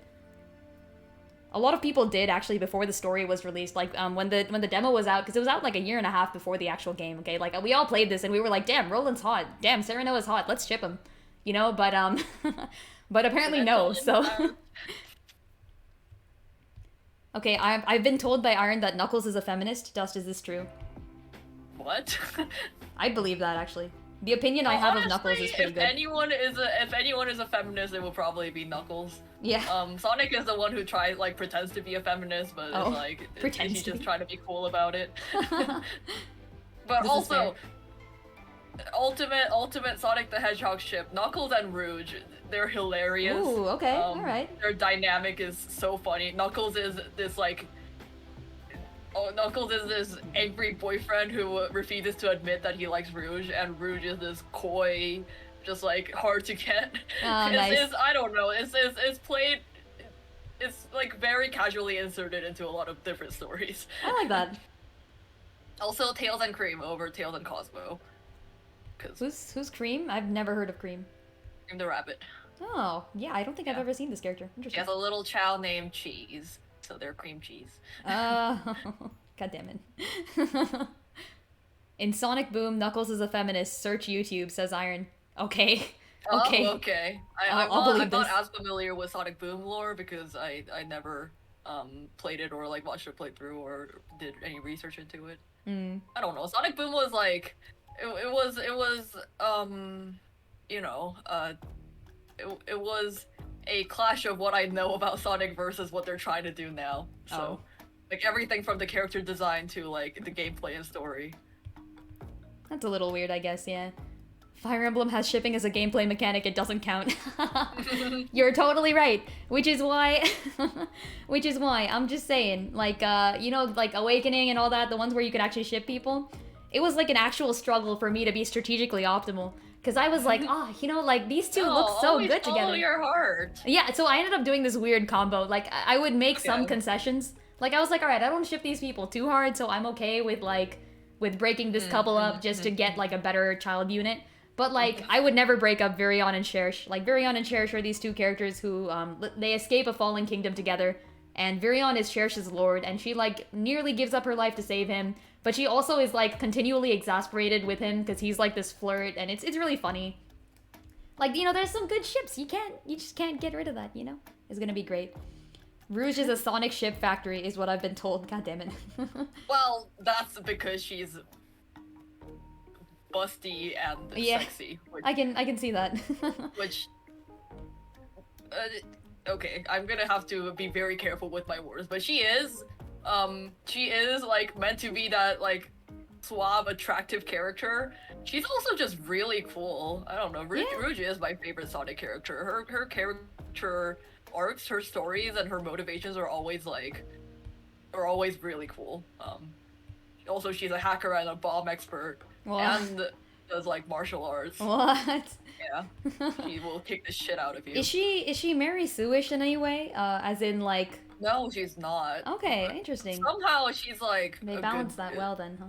Like a holistic good character, yeah. Okay. Nice. Well, she only has like she's not a bomb expert, hacker, martial art expert in every game. Oh, okay. Only a few of those expertises, I guess, like become relevant in the story, but she's like very able to take care of herself, and she allies with whoever's gonna like benefit her most. She's that kind of like anti-hero character. Okay, I can appreciate that. Her alliances change. Sometimes she's with Eggman, sometimes she's with Sonic, sometimes she's with Shadow. Oh. Yeah, sometimes she's with in Sonic X. She what is it? She becomes like this, I guess, like honorary member of this humanity defense force. Oh, what? And uses her hacker powers to like spy on Eggman and shit, while also being allied with Eggman behind the scenes. I don't know. Rouge is probably like, oddly enough, one of the most in-depth Sonic characters. Hold on. Looks like the music got dead. Let's go back to Zelda and chill. My bird is. Here we go. Enjoying his scritches. You guys can't see it, but he is very much enjoying all the scritches. I will imagine Bird enjoying scritches. Yes. So Rouge is trained by the CIA or KGB. Oh shit. Yeah, oh, yeah. No. Honestly, like she's that kind of character. Understandable. She is absolutely Mobian CIA. The Mobian CIA. After all this time. Apparently Sonic Prime is out. Is Sonic Prime out? Sonic Prime? What is this? Oh, that. Yeah, I actually haven't been keeping up with it. Sonic Prime's the show, right? Oh, is it a show? I don't know, it kind of sounded like it could have some cool things if it's done well. If it's done well. I should catch up with that.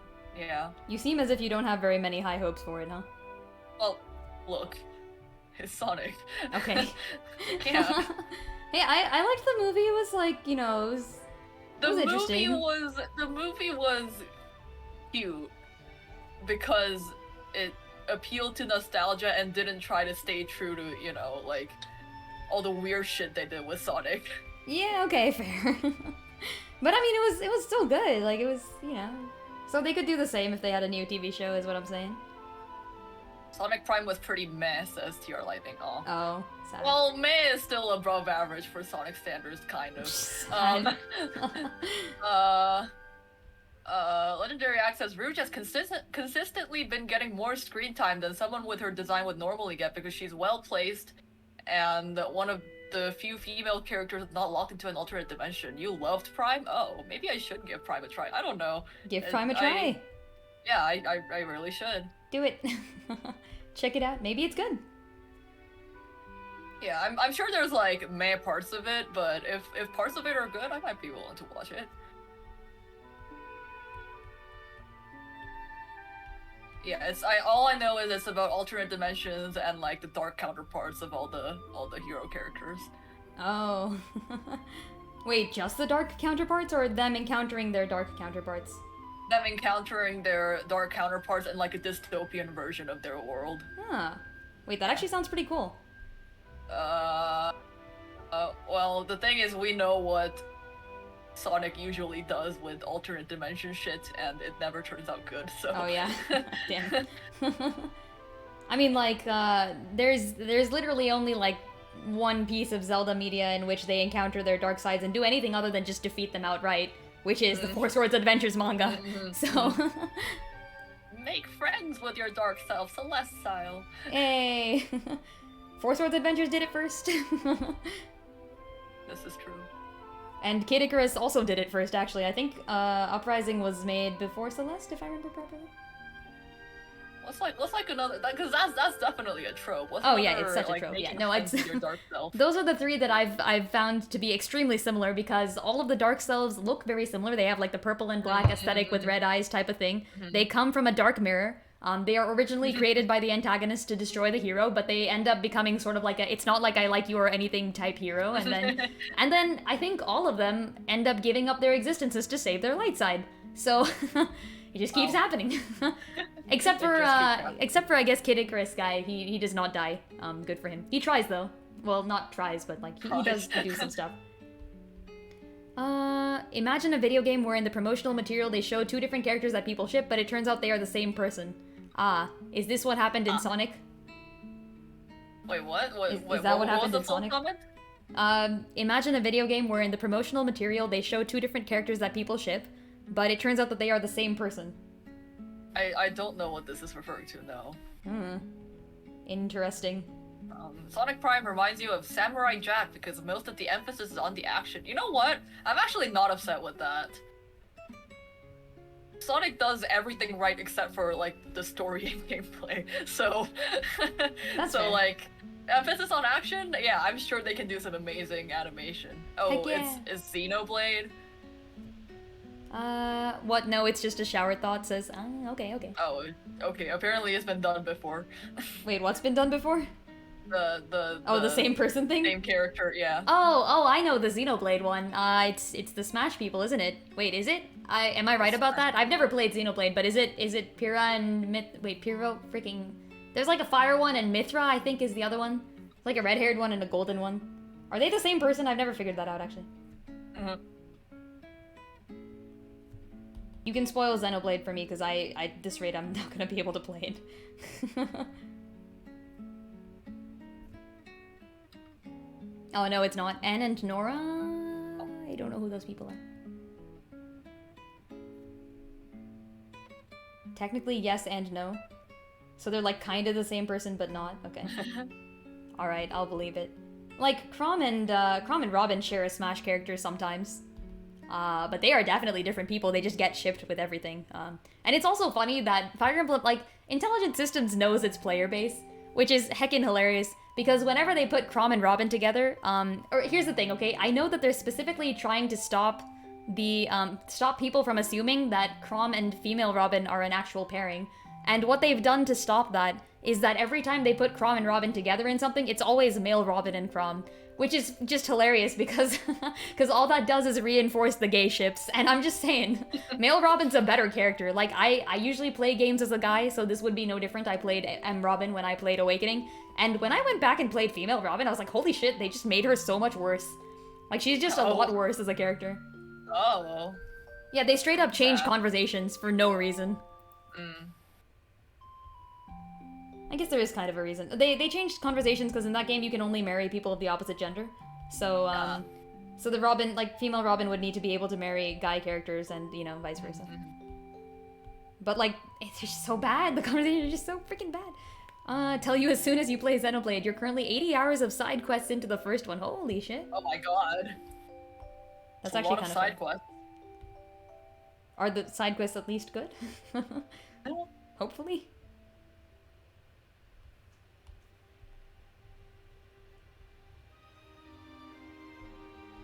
Bird is now doing the burrito hold.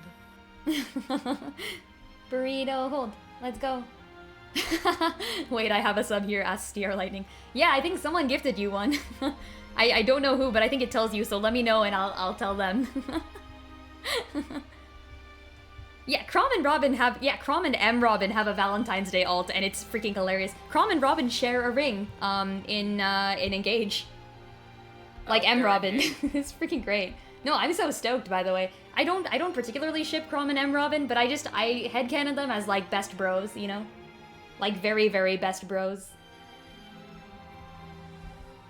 The only reason I don't ship them is Lucina has to exist. That's, like, we need a Lucina. Are the rings being called engagement rings yet? Yeah, that's literally why, don't worry about it. Yeah. They went all out on the freaking Engage theme. Like, god freaking damn it, I can't even. Yeah, marry your heroes, people. I mean, like, not gonna lie, I'm just saying, when Marth showed up, I started freaking screaming, so it's okay. Yeah, because he shows up in chapter 1. He's literally the first character you see. Off the nostalgia, don't fall for it, but also good No! Yeah, they won because I bought the game. yeah, exactly. Surrogacy exists, that's true. I also do like Samiya, that's the other thing. Samiya is Crom's, I guess you can't really say she's his canon wife, but she's kind of his canon wife. She's in the opening cutscene as his wife. And even if you marry Crom to someone else, she still shows up in the opening cutscene as his wife. So, like, I guess that's pretty canon as far as canon goes. I'm actually a fan of Samiya. I wouldn't usually be a fan of her, but A, she's a reference to Sheeta, who is a better character, who is Marth's wife. And she's, like, a pretty good reference. B, she slaps Crom in the face in the story, and it was pretty awesome.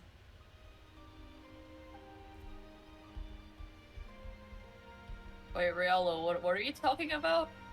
Or both for Knuckles' case? I'm guessing you're talking about Sonic. A lot of characters got butchered or sidelined. Yeah. In Sonic? Sad. Wait. Here's a question. So, the point I'm trying to make has to do with, like, old characters with a lot of games behind them. Does Mario have a personality? Yeah, surprisingly I'd say yes. What is this personality? He's got like it depends on the game too. I think it's a little bit more like Sonic where it kind of changes. Sonic has more of a personality than Mario does for sure, but he does show some signs of having something in him, especially in the RPG series. Oh yeah, that would make sense. He has some RPGs, so yeah. Yeah, he is. I've played all the RPG games, so I can tell you that. Actually, I have not played Mario RPG, but I played everything else. Wait, what was the point you were trying to make there?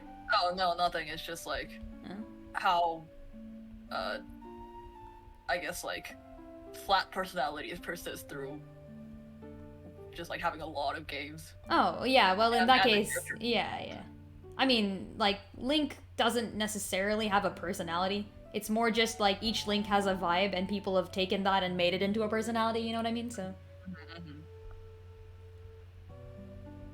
Paper Mario 64 is best Mario RPG, says TR Lightning. Ooh, no, hold on. I am a huge fan of Thousand Year Door and Super Paper Mario, so disagree. I think I'd actually rate Super Paper Mario higher than the others. I'm just such a fan of SPM. It was the first I played, so I'll admit that there's some nostalgia involved in that, but heckin', the writing is amazing. The gameplay is also amazing. Imagine being able to switch into multiple dimensions. It's so cool.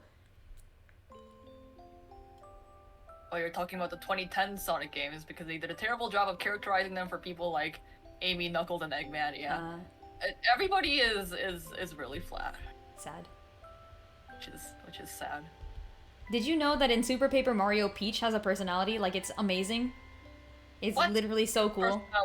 Yeah, like, so Peach gets kidnapped by the Dark Lord of the game, who is not Bowser, which is really funny, because the game starts off with Mario and Luigi being told that Peach got kidnapped, right? And they're like, ah, shit, it's Bowser. So they go to Bowser's castle, and they find him, like, getting ready to kidnap Peach. Like, he hasn't done it yet. And they're like, question mark? I thought Peach was with you. And Bowser's like, dude, I thought Peach was with you. What the frick is going on? And then the real villain shows up. Another castle for now. It's so good. Yeah, but Peach gets kidnapped by the Dark Lord immediately, and then before Chapter 2 even starts, so there's like 7 or 8, are there 9 chapters in the game? There might be 9. But yeah, before Chapter 2 even starts, you play as Peach, and she escapes from the castle on her own. Nice. It's awesome. It's so cool. Yeah.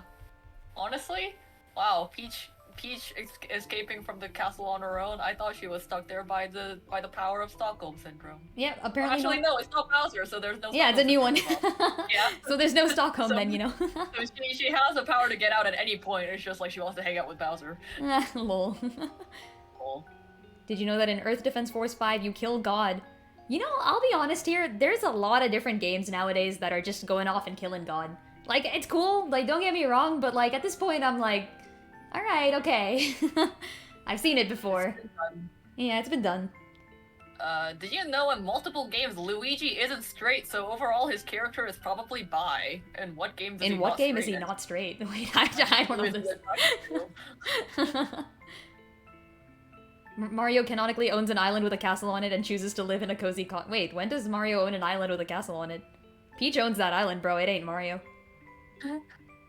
Wait, which island is this? Am I missing something? Also, but I want to point out that Wind Waker Link is the richest Link. Like, you may think, oh, he's literally one of the youngest. Actually, Minish Cap Link is younger. But like freaking Wind Waker Link owns an entire private island resort with a butler and shit. It's great.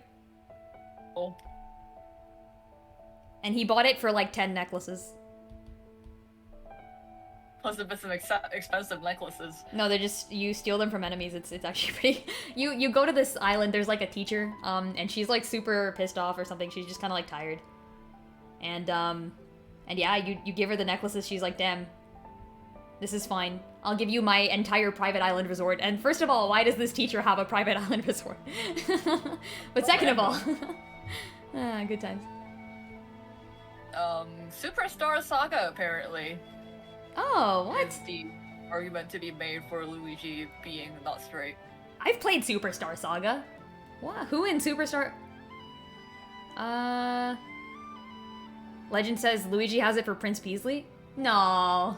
No, wait, no, I saw no signs of that. I saw no signs of that. Also, Prince Peasley was, okay, I'll admit, yeah, some people probably like it, but I thought he was kind of annoying. I was like, man, frick, are you back again?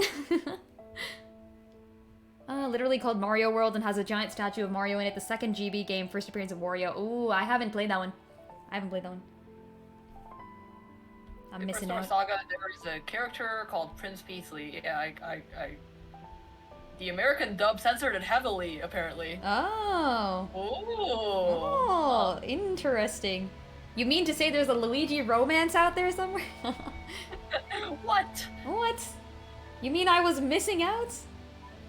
Luigi blushes and has hearts float up from him? When the frick did that happen? I missed that. Wow. I played Superstar Saga as a pretty young kid. That's the first Mario RPG, I think. Like, it's the first in the series. Really?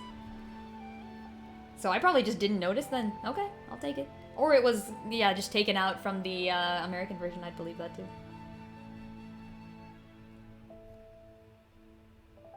Actually, you don't have to wake up early tomorrow. Hey, you're back. Let's go. Wait, actually, hold on. Get your don't forget to get sleep. Please get enough sleep. Get the slep. Now I'm gonna go look up Luigi and Prince Peasley stuff just to see if it's true. Like, I just want to know. Your Lightning says pretty sure it's just him being a fanboy of Peasley, which could be true, but also... Also, that's a start of a ship. Was about. Also, yeah, don't think that's not a reason for people to ship. I personally, I'm a fan of the wholesome brotherhood between Luigi and Mario, and yes, before you can say it, I have seen all the videos, like, Mario is a terrible brother. But, like, all of that is, like, you can see Mario, like, stepping on Luigi's foot once or something. Versus in, like, Partners in Time and, like, Bowser's Inside Story and Dream Team, you can see Mario encouraging the shit out of his brother, and it's so freaking adorable. It's so cute. Because he goes into Luigi's head, and, like, in the dark, like, depths of his mind, you can see that he's, like, super scared, and he doesn't trust himself. And Mario's like, nah, bro, I believe in you. You've got this. And then you get to fight with giant Luigi. It's awesome. It's cool. Wow. Wait, Vivian in Thousand Year Door was a trans woman? What? What the frick? Yeah, it's just not mentioned in NA. I can confirm that because I played the heck out of Thousand Year Door. Are you sure? Oh, it was in Japan? Okay. You know what? I'd believe that because, like, Kaiza from Radiant Dawn is apparently supposed to be trans or something? Maybe not trans. Maybe he was just non-binary. I don't remember. But, like, yeah, they took that out. They took that out from the English version, too. So they do have a history of doing this. They tried their best to remove the fact that Raven and Lucius are just, like, very gay, but they did not succeed. And it's very clear, even in the English version, that Raven and Lucius are very gay. That was a game released in 2002 as well, actually, so been 20 years since Raven and Lucius started gayness in the Fire Emblem series. Your ADHD makes sure that you always have energy? Oh no. I mean, that's good, but make sure you're actually powering up on that. Yeah. Because, I can inform you that sometimes that energy is derived from a source you may not want to keep running. Alright. A little bit of Dark Side Light, and then we'll toss more of this on. Does Mario ever rescue Luigi from a haunted mansion? Surprisingly, yes. I think in Super Mario Galaxy, there is a planet called Haunted Mansion something, and you do indeed rescue Luigi from there. I think it's also the source of one of the green stars, so there you go. It's an entire planet of haunted mansions. Yeah, it's straight up an entire planet of haunted mansion. That's how Mario Galaxy works. That's also how Kirby works, I believe. Are there planets? I don't remember. Yeah, in Kirby, I think in multiple games, there's like planet hopping. Kirby is definitely like an interstellar creature. That's of true, mass yeah. Destruction. He's not true. Freaking mass destruction. Yeah, mass digestion. I mean. Yes, that's true. Why destroy when you can eat? Yeah. Wait, this is actually the plot of or in Oc2path Traveler, one of the characters is named Oc2path. And whenever you defeat an enemy, you have a chance to, instead of just straight up killing them, you can either capture them or cook them into a dish and eat it later. Okay. Wait, so it's does great. Does this include people? This does not include people. Oh, okay. I was about to be a little bit concerned. No. Okay. But it does work on every single enemy in the game, other than people. Honestly, that's kind of good. Like it's a great power, cooking your enemies. It's really it's also useful. A Kirby thing. There's the cook power, which is you take out like a giant pot and like bang on the lid. Yeah, and all the enemies jump into the pot like they're freaking enchanted or something, and then they come out as food that Kirby eats. Yeah, I've seen this because it was his Smash final. Oh yeah, it's really messed up if you think about it. But I mean, is it really that bad, lol? I mean, there's a lot of things in Kirby that's super messed up, like a bleeding eyeball. True. The entire character of Marx. Yeah, the entire character of Marx. Lol. Mario and Luigi are brothers and have their ups and downs, and as someone with a brother, you can say they're wholesome. Heck yeah. Yeah, I am always a fan of this good wholesome sibling relationships.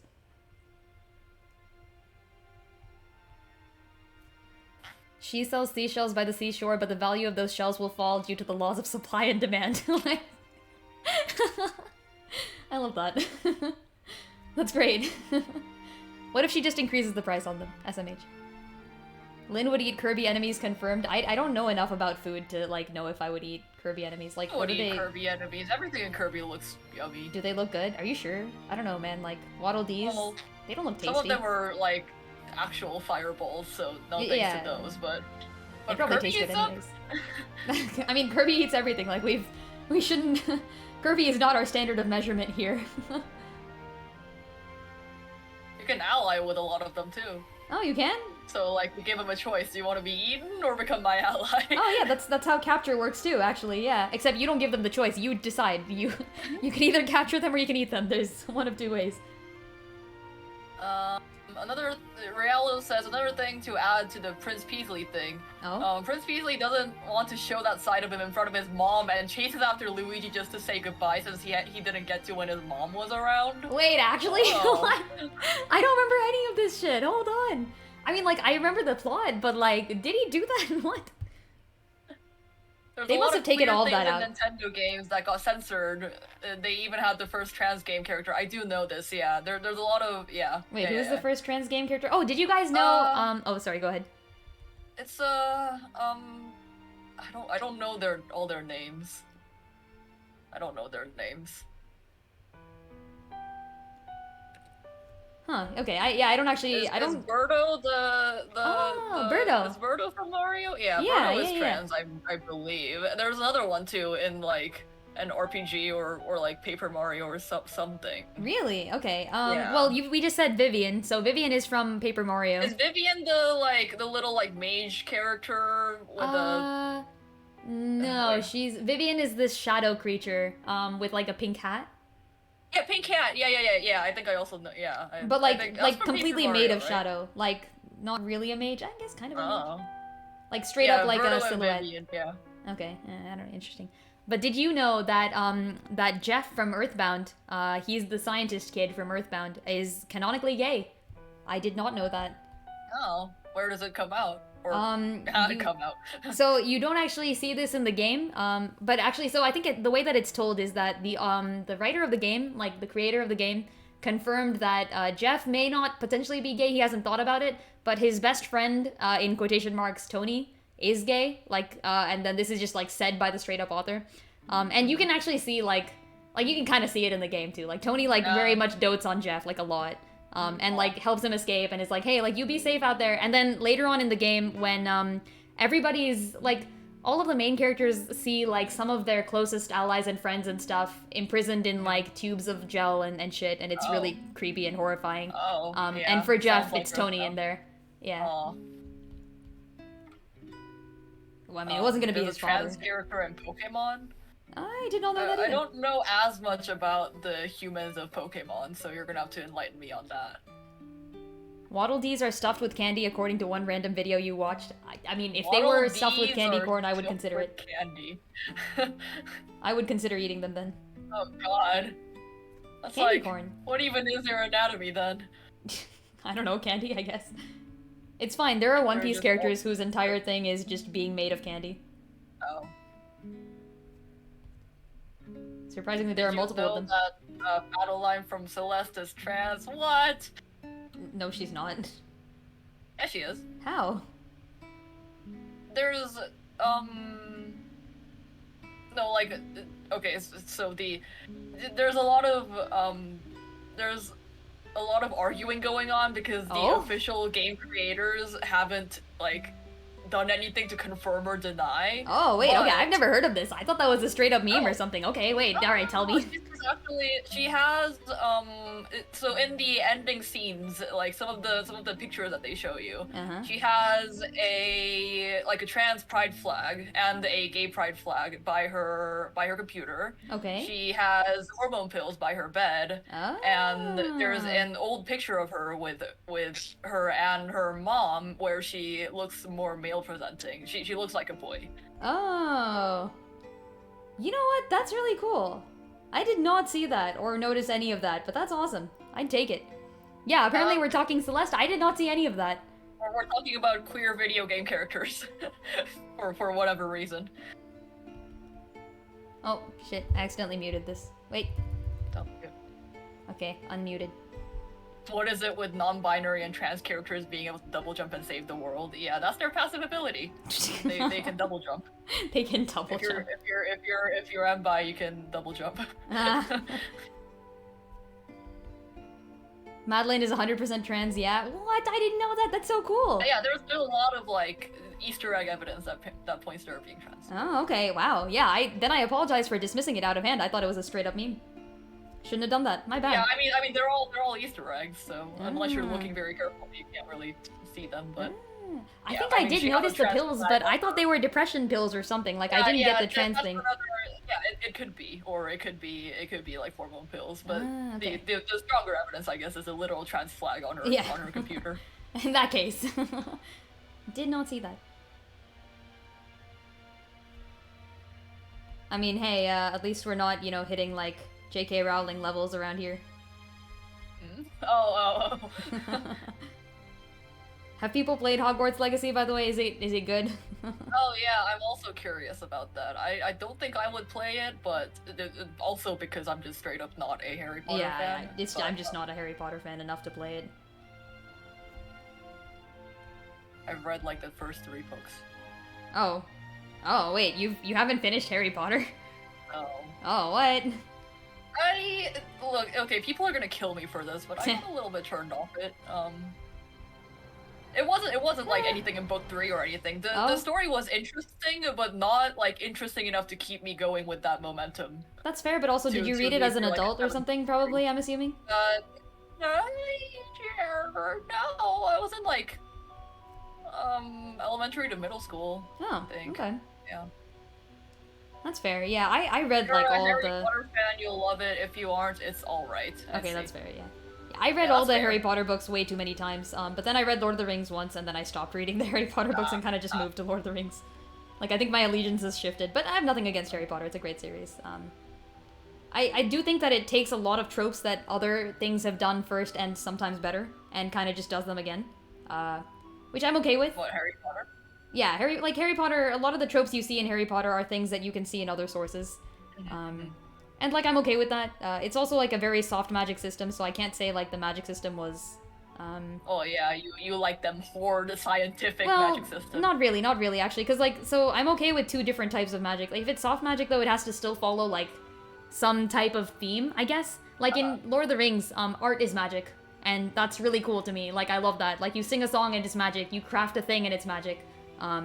So, like, I'm a fan of that. In Harry Potter, it's like some dude somewhere made up a bunch of words, and they're not really artful in any way, but, like, someone figured out that they're spells.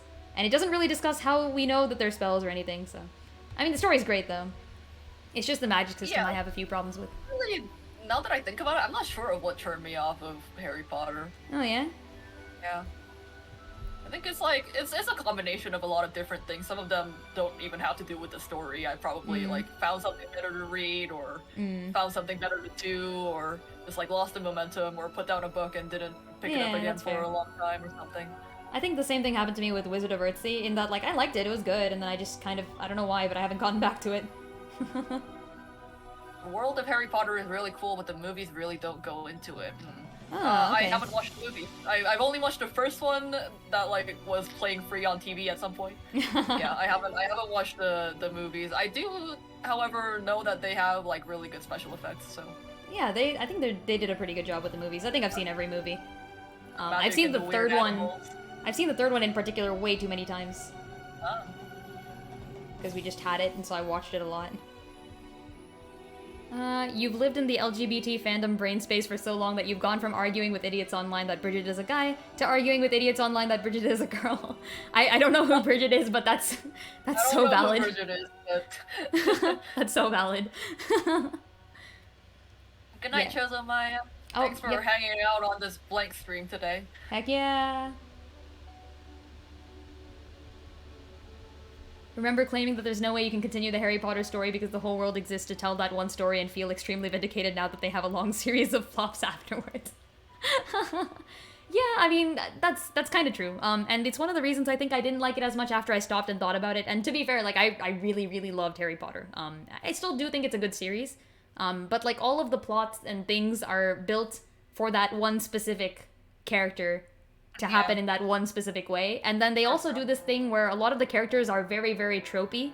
Like, Luna is the spacey kid, and Hermione is the smart kid, and Ron is, like, the typical best friend, and Harry Potter is, like, your canon blank space protagonist, you know? Which is fine, you know? And, like, Neville's the kid who gets bullied. Like, they literally all have tropes. Yeah. And then they kind of also don't really go past those tropes a lot, which I don't like as much. So, like, sometimes, you know, in Fire Emblem, one of the best things about Fire Emblem, in my opinion, is that they'll take one of those tropes and then they'll turn it on its head. Like, Sylvain is a flirt. But is he, though? It turns out that there's actually a reason why he's kind of flirting, and he doesn't actually care about the flirting at all. It turns out that he's extremely emotionally repressed in very specific ways due to the culture that he grew up in, and, like, the people that he's been around. He's been, like, abused by his older brother, and it shows. So, I like that sort of thing, you know? And, like, at first you'd be like, wow, this is, like, your normal flirt character. But then afterwards you're like, oh shit, there's, like, a lot more. In Harry Potter, I feel like there is a little bit of that, but most of it is, like, you have to really, like, take a fandom interpretation. Like, you have to take the characters and, like, you have to see them in a different way that maybe the author did not particularly intend. Versus, like, in Fire Emblem, it's like, yeah, the authors intended this. Like, the world was built around these characters being very specific things. Interesting. Mint says, kind of off topic, but one magic system I've seen that's interesting involves a giant metaphysical library full of spells and mental library cards granting access to specific spells. That's really fun. That sounds so cool. I love that. What series is that? So it's all, like, metaphysical. You have your library card and you can, like, borrow spells, question mark? Is that what it is? Wait, so Bridget is a character in Guilty Gear who, depending on who you're talking to, is trans or not. Okay. Her story implies a transition into a girl, but not fully sure since never played it. Oh, I see. There's a lot of ambiguity. Fair enough. I feel like there's a lot of ambiguity in, like, LGBTQ stuff in general. Yeah, yeah. One of the identities is literally questioning, so maybe you're just questioning Bridget. Nah, true. But yeah, Mint, what is that series or piece of media? Yeah, I do like myself some fictional libraries. You do like the fictional libraries. I do too, actually. You actually really like fictional libraries, yeah, yeah. it's like a setting that I include in a lot of things. Also, my D&D campaign, every town has like one library with one weird thing going on. Every now and then. Legendary Axe has spoken up. Bridget is 100% a trans woman. Bigots online just try and muddy the waters a lot. Hey. Alright, I don't know the story behind Bridget, so I'm not gonna like argue toward anything, but Alright, Legend, have you Legendary Axe, have you played Fire Emblem Fates? Is Forrest a guy or a girl?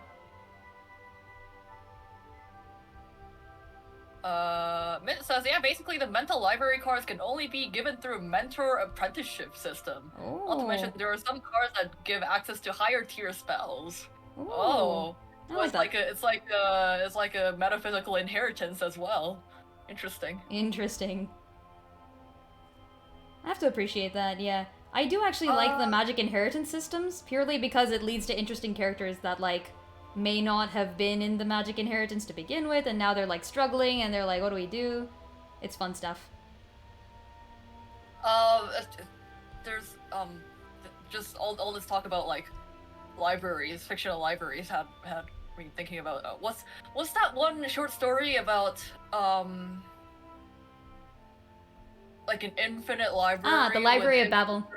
Yeah, the Library of Babel. There we go. Yeah, I love that story. Yeah, it's such a good story. We had to read that in school. I also had to read that in like college when I was taking short story class. Oh, you read that in college? Wow, okay. Love that story. I wrote an essay about it and everything. Yeah. Yeah, we had a teacher who, wait, Legendary Axe, you've never recruited Forrest? What? Forrest is so cool. I love Leo, so I recruited his son/daughter immediately. Forrest is interesting as an enigma because, he, or she, I'm gonna call him he because the game, he calls himself a he, but he very much woman presents. Like, he dresses like a woman and does this on purpose, too. It's not like Lucius. Lucius, for example, is a guy who is very much still a guy, just looks like a woman, and it's something he can't control. And he expresses, like, a bunch of, like, he's like, I really hate that I look like a woman because people think I'm one and they treat me differently, and I don't necessarily like that. And, like, yes, I'm a cleric and, like, a priest, and I'm trying to treat everyone well, but that doesn't mean I'm womanly. And it's weird that people see me that way. Versus Forrest, who, like, goes out of his way to wear, like, girls' clothing and, like, you know, tailor things in a very specific way and wear, like, bright pink, etc.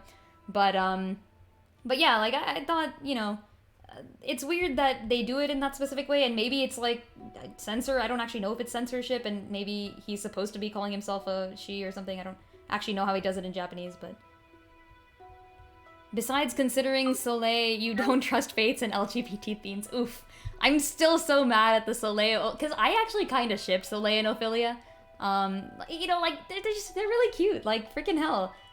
Especially since their fathers know each other so well, and, like, you know, they should know each other really well, and when the whole world, you know, okay, the world isn't gonna end or anything, but, like, when they're done with the world, they're gonna leave together. So they can, like, you know, have a happy ending. But, yeah, they really screwed up that ship. For context, Dust, there is a support conversation in Fire Emblem where this one girl, who I actually really like otherwise, this one girl kind of forces a spell that body swaps herself and another girl, and proceeds to kind of like, and she's canonically lesbian, so she, yeah, she like kind of forces this body swap and proceeds to like ogle the new body she's in, which is the girl that she's trying to crush on. Okay. Yeah, right. And it's like kind of creepy, and it really sucks because both of these characters are daughters of fan favorites, and people really liked those old fan favorites, and people were like, oh, like this is so great, we get to ship like X and X together, but then like, yeah, no. Oh, Realo, I was wondering what Ward was. Oh, it's the second book of Ward. Oh, okay. I'm gonna have to get to Worm some point. This is not the library Mint was talking about. This is separate. Ah, okay. Either way, it's still gonna have to get to Worm at some point.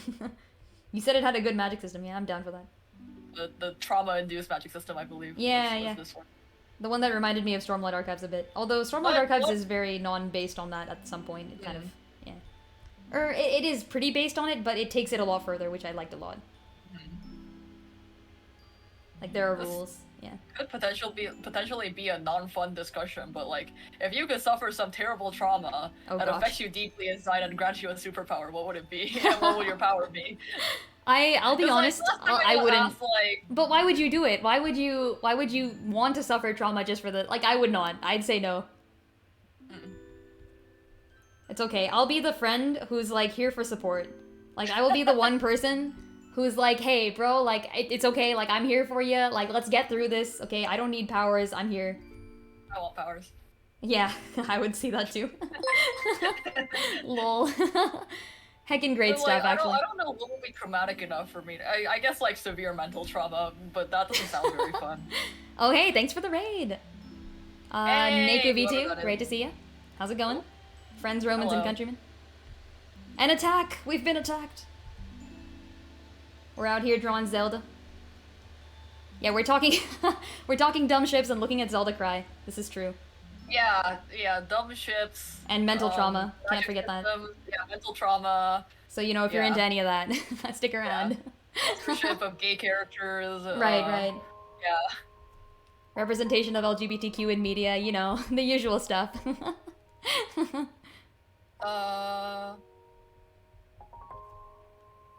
So what trauma would we be suffering here? In this hypothetical scenario where we gain powers from it? Yeah, well, you apparently don't want powers in exchange for... Yeah, I would be the good... I'd be the... Frick, if you've read Stormlight Archives, there's a character named Adeline. Adeline starts off, I guess, extremely powerful due to the way that the world is constructed, like, you know, he's the son of a lord, etc. But as characters develop powers due to other things, he becomes less powerful, but does not become less of a good character, and I love that. Oh. Like, sure, he can fight with the sword really well and use, like, the armor and stuff, but, like, now everybody else can do that and do it better because they can form their own swords and armor and use powers and stuff. Yeah. But he remains... Yeah, it's great. Stormlight Archive good? I know, I'm so freaking... I've read every Cosmere book, and I'm waiting for Stormlight 5. the freaking cliffhanger that they left Stormlight 4 on it just freaking destroys me, because they did it with my favorite character. I mean, everyone's favorite character. Like, I'm being very basic by liking this specific character, but goddamn freaking cliffhanger that they left at the end of Stormlight 4. To like a basic character. Yeah, it's weird too. Yeah, exactly. I usually like the gremlins that no one else cares about, but this specific character everybody likes, and I like him too. And yeah, they left off on this, they left off on a cliffhanger that leaves you going, oh shit, like things are going down, and it's very nicely done. If you like magic systems, trauma, or good stories, world building of the highest quality and good characters, I very much recommend Stormlight Archives. Huge fan. Yes, I have read Mistborn. It is a Cosmere novel, and so I have read it. I know all the Cosmere hidden theories, the shards, etc.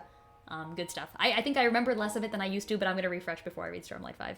I don't know what Codex Alera is. Is that one of his non-Cosmere works, or is that one of the newer Cosmere stuff? Because I haven't read the newer Cosmere stuff. I would read what I must write. Understandable. Very understandable. Well, then you have to write too. This is also true. I've put off my story for so long. I haven't had the time. Oh, did I tell you, hey Dust, I'm working on a comic. So I got roped into, it's like a Zelda thing. It's not my own specific thing. But I had this idea for like a Zelda thing. And I was like, oh shit, I really want to see this. And then, yeah, I drew like the first page, and I'm gonna probably do like a few more pages, but that's it. Oh, it's like a short? No, I have so many ideas, so it depends on how much I can do. Is it like a world that you want to explore? It's an idea that I want to explore with worlds that already exist in the Zelda universe, yes. Yeah, I think I know what I'm talking about. So I've written some of it. Way to do long things is just like you can take it far, or you can just do it a little. Yeah, I've started off writing some of it, you know, and like I'll also draw some of it. Okay. Do you want to show me? No. It's on Tumblr actually. I put the first page up already. Oh, it's on Tumblr. Yeah, so I post to Tumblr because the Zelda fans try to, you know, chill out on Tumblr. Yeah. Oh no, I'm talking obscure fantasy novels again. Hey, listen, Legendary Axe, you signed up for this. What am I here for but to talk about obscure fantasy things and also sci-fi things? Actually, I read a good amount more sci-fi things. Sonic lore. God damn it, Sonic lore. This is the Zelda lore stream. No, I'm kidding. Dust is here for the Sonic side and I'm here for the Zelda side. Well, to be fair, I don't actually know that much about like Sonic lore, not in the way that you know about Zelda lore. I know it's too much just about a Zelda. lot of like, yeah, there's a lot of fragmented weird shit that goes on in the Sonic world. This is fair. Of which there is a lot of. Okay. I think in terms of just like straight content, Sonic has way more than Zelda, just because of all the friggin' like long-running comics and the cartoons that used to be back in the day, and just like there's a lot of stuff. That's true, yeah. Yeah, Zelda also has, like, the series as a whole just has so much material. It's very interesting. Jim Butcher of Dresden Files fame. I have not actually read Dresden Files or anything. Is that a fantasy series? I actually tend to read mostly sci-fi. The 2 fantasy series I've read are, well, I'm sure I've read more, I just can't think of them. I've read a whole bunch of young adult fantasy too back in the day, but the 2, I guess, like, adultish classification are, good old Stormlight Archive and all of the Cosmere stuff. I'm gonna count that as 1. And Lord of the Rings, of course, and the Silmarillion and everything associated. Y'all know me. If I like something, I go hard. I figure everything out related to it. I read everything. So yeah, I read Stormlight Archives. Actually, I think I read Mistborn first, and I liked Mistborn. And I was like, okay, all right, I'll give Stormlight a chance. And then I read Stormlight, and I was like, holy shit, this is so good. This is way better than everything. So I went ahead and read more. Ace Combat lore, EDF lore. Wait, what's EDF lore? Earth Defense Force. Am I right? Am I right or am I right? Haha. No, it's electronic dance music. Dance for music. For music, yeah. For music, yeah. Music. I need to read more. Read books. Here's the thing, though. Read books. But you write books. You're fine. But the problem is, if I get into reading, I know I won't be able to come out, especially if it's a series. 100%. Yeah. That's why I only do one-off and short stories. 100%, yeah. Yeah, I get absorbed into these, like, I guess, cosmic black holes of fiction, and I don't come out for years. And this is why my own series is on standby. So I agree. Like, oh god, I need to. Actually, yesterday, well, Lynn, I haven't written in a while, actually. Oh, okay. Or at least I haven't published in a while. Okay. But yesterday I suddenly, like, out of nowhere, got all that momentum back, and I just like started writing, and it just kept coming out. And oh heck yeah! There's 2 stories that I started writing, I don't know, months and months back, but just like lost momentum in the middle. They're short stories too, so they're like, you know, it would be an easy enough thing to finish them, but just never had the energy to. But yesterday I was like, oh shit, I need to write this right now. Yeah, that's I just fair. sat down and wrote, yeah, and now it's like almost done, question mark. Oh wow, damn. Oh, I admire that. For the first time in like a while. Do you have a ritual for when you write? Because I know I do, but mine sucks, and I know some of my other friends do too. What's the ritual? To like get yourself in the writing mood. So one of my friends, for example, she like listens to certain musics and like, you know, sits down in certain places, etc., and like kind of like chills, and then she's like, all right, it's time to write. For me, my ritual freaking sucks, because for me, I write best when I'm tired. I don't know why. Yeah. But yeah, you have to.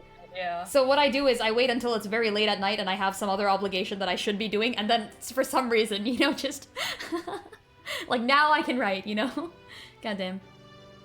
I have no ritual. I think I can only write if I get that spontaneous burst of motivation, and it goes a long way. But it's like a random burst of motivation? If I try to get into it, if I'm like, okay, let's sit down, and like, if I try to be like your friend, and like, oh, let's listen to this music, yeah, like turn on this music, and like sit down and lay out my outline or whatever, then it just doesn't like work, huh? by the time I begin to get to work, the motivation will be gone. It's like, no. Like once it's kindled, I have to work right there, and it's just like it's like a freaking spark. It just goes, and then when it's gone, it's gone. I guess in some ways it's good because at least the spark is there, and you know when you're gonna be able to write. Yeah. Like yesterday, it was so random. I haven't written in months, and it's just like, boop, I have to write. I sat down and wrote. That's so cool. I'm glad. And it was really inconvenient because I was about to have dinner. Oh. I skipped dinner. Never mind. Eat your food, kids. Children, people of all types and natures. Also, Dakiku, thank you for the follow. I appreciate. Codex Alera is high fantasy and what you would get if you mixed Pokemon with the Roman Legion. Okay. That's great. This is, oh gosh, I haven't read, and Dresden Files is also urban fantasy. It's about a wizard for hire who lives in modern-day Chicago doing odd jobs to get by. Ah. Huh. Oh, that sounds like my kind of that story, sounds, yeah, I was gonna say that, yeah. I like small stories. I like small, slice of life or lay people stories with, like, just a little bit of special something. That's awesome. It sounds more like my story, yeah. Yeah. I am the sort of person who does prefer, like, high fantasy, big stakes, the world is ending. Yeah. But, I like little... I guess, I don't know if anyone here has read the young adult series, the Bartimaeus trilogy. I think I've mentioned this before. But, that one is, I guess, kind of, it does get into high stakes at some point, but it is kind of starts off slice of life-ish. It's about wizards who live in modern-day London. And have like their own system, etc., etc. But they're very much out in the open, and the world is all built around the fact that wizards are in there, and they can summon other creatures. Great story, love it. I've made a few references to it on my Tactics Ogre stream, actually, because I named one of my recruitable generic units after it. And it's also funny, because that generic name is straight up, oh, okay, oh, you've read the series, oh, heck yeah, the anecdotes are great, I know, they're so good. Bartimaeus is the funniest character in literally anything. He's just always there to make a comment, and every single comment he makes is brilliant. I'm such a fan. But yeah, I named my warlock Nathaniel in the tactics game I'm playing. By the way, I mostly play tactics games, and Dust here plays, I guess, platformers and other things. Yeah, platformers, Metroidvanias, yeah, odd physics games. Yeah, I play strategy RPGs and tactical RPGs. I am primarily a challenge tactical RPG runner. But yeah, I named the generic mage Nathaniel, and it's funny because Nathaniel is also a freaking normal name in the game, so you can fight other people named Nathaniel. Like, it just cycles through random generic names. I think once I encountered another warlock named Nathaniel, and I'm like, hey, Spider-Man meme. If it is fantasy or fantasy adjacent, you've most likely read it. Big reader? Heck yeah, for me it's sci-fi. I've read all the old sci-fi series. I don't think I've read too many old fantasy, Lord of the Rings and Silmarillion, but yeah, that's it, yeah. I should read more fantasy, I guess, but for some reason I've not really been into some of the new fantasy novels. I don't know why. I gotta get back into it. I love sci-fi though. Yeah, if you have any good fantasy recs, I mean, anything like Stormlight, I guess. I like those. I do like myself some Stormlight. Lynn, do you really need recommendations? No, I don't have time. Have I read any of the Tortal? Wait, you mean like freaking Tamora Pierce Tortal? Because if so, holy shit, I've read... So once again, if I get into something, I read everything related, and I read literally every single book by Tamora Pierce. Yes! Oh man, I loved that thing. It was so good. Holy shit, I haven't thought about Alana for ages. God damn, Keladri is my favorite. Wait, okay, hold on. We haven't talked about this. But, my current D&D character is actually named after... Even Dust doesn't know this. Dust is my DM. But, my current D&D character is named after my favorite character from the Tortal books, who maintains her spot as one of my favorite characters of all time. I love Keladri of Mindolin. She's absolutely amazing. Man, I gotta draw Keladri of Mindolin. Holy shit. It's been ages since I thought about her. Oh gosh, and Circle of Magic. Oh man, they were so good. They were all so good. Thank you for reminding me. Holy shit, I love that series. Okay, alright. I'll stop fangirling, but it's very good. Yeah, Protector of the Small! And like by the end, when like shit goes down and like there's the freaking, oh, and the beetles, freaking those beetles. God damn, okay, alright, I'm gonna stop. But it was so good. One of the best series I've read. It's like a interesting magic system too, where like some people are given a gift and some people just aren't. And people can do different things with that gift. It's nice. I liked it. Original story is kind of Mulan-ish, which I appreciated. Keladri's is very different. She's great. Ali is your favorite? Ah, yeah, I remember Ali and Nawat the Crow, right? God, it's been like 15 years since I read these. She was she Alana's daughter? I think that was it, right? Did Alana marry George, right? I think? Yeah, wait. Oh gosh. And there was like there were two princesses, Sarai and Dovasari. Holy shit! How do I know this shit? Okay, it's literally been like more than a decade and a half, I think, since I read these. Perfect amount of time for you to revisit. It might be actually, but I think I still remember all of the stories. God damn, that sucks. If I wait longer, I'll forget it, and then I can go read it again. I might just read it again, anyways. Oh yeah, she had twins. Yeah, Trickster's Choice, and then Trickster's Queen was a sequel. Oh man, that was so good. There was Becca too, I think. I read Becca's books, and the plot twist at the end of book 3 just threw me for a twist. Yeah, I can fangirl about anything that I'm a fan of for ages. I'll stop. But like, it's so good. It's so freaking good. I will say though that Dakiku, I don't know whether you consider yourself a girl or a boy or any gender at all, but I will say that I think Protector of the Small was very much a series. Actually, no. Protector of the Small may be the only of the series is that I would maybe recommend to people who are not girl representing or like things that are girly. I myself am not very girly, and I don't really... I don't necessarily follow any of the conformings of gender, but I guess for some reason I felt like Tamora Pierce's works were very much oriented towards young girls. I don't know why. But I don't think any of my friends who were guys, and I had a lot of friends who were guys, but I don't think any of them would ever have read Tamora Pierce, versus I knew a lot of people who were girls who gave it a shot at least. Although I don't think anyone... Yeah, it's very much because that was the age in which most protagonists were guys, and all of the protagonists here are girls, and it does kind of take that into account and make the story involve that stuff. Versus, for example, like Katniss, right? Like, Katniss she's a girl, but it does not consider that to be anything different than, like, I guess she plays up the romance aspect, but that could have been done and vice versa anyways. Like, it doesn't make it special that she's a girl. Versus in Tamora Pierce's books, it very much does kind of discuss the differences of being female, etc. Oh my god, my bird just sneezed on me. Birds can sneeze? Yeah, he sneezes. Oh, did not know this. Oh, that was a lot of, like, bird spittle. God damn it. This has been Animal Facts. Diane, also good. Oh, relevant. Yeah, I never really got... Okay, I like Diane, but I don't know much about animals. Dust can confirm this. Yeah, Dust knows that I know nothing about animals. Yeah. One of the protagonists in the Tamora Pierce series is like... an animal? No, but she's like a... That would have been funny, actually. She's like a talks to animals type of... In the end, it gets revealed that she's like half animal god. Oh, interesting. Okay. Yeah, but she's a great main character. I didn't really identify with the animal thing, but one of my friends did, so she actually loves Diane. Good series. Alana's books were so integral for me. She spent half of her life as a man, which led to her feeling insecure as an adult when it was revealed that she is a lady knight, and suddenly men were interested in her. Yes, exactly. See, that's the kind of thing that I like out of this shit. Like, it was so good. And like, it like literally she gets her period at some point and like has to kind of worry about that. And like, I guess it's not really a plus point, but it was an interesting point in a book because I hadn't seen it before, especially in a fantasy universe with magic, especially in a world in which a girl is trying to hide as a guy, you know, like that's an important consideration. Like, how has Mulan not had to deal with this shit, you know? Like... She's trying to defeat the Huns and she's got vagina blood, yeah. Pretty much, but also like you have to imagine, so this girl is, by the way, she's living as a squire. But only guys can become squires in this world, so she's disguised herself as her twin brother, essentially. So she does have a twin brother, but the twin brother wants to go to magic school, so he continues being a guy, and goes to magic school and just is like, yeah, I'm clearly this guy, and I'm here to learn magic. But she's like, I have to disguise myself as a boy to become a knight, so she does.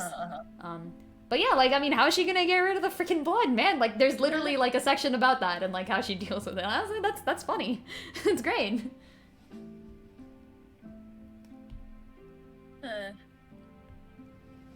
Very true, though. 8:30. I'm gonna get off because I've been sitting here doing pretty much nothing for the last 2 hours. Understandable, yeah.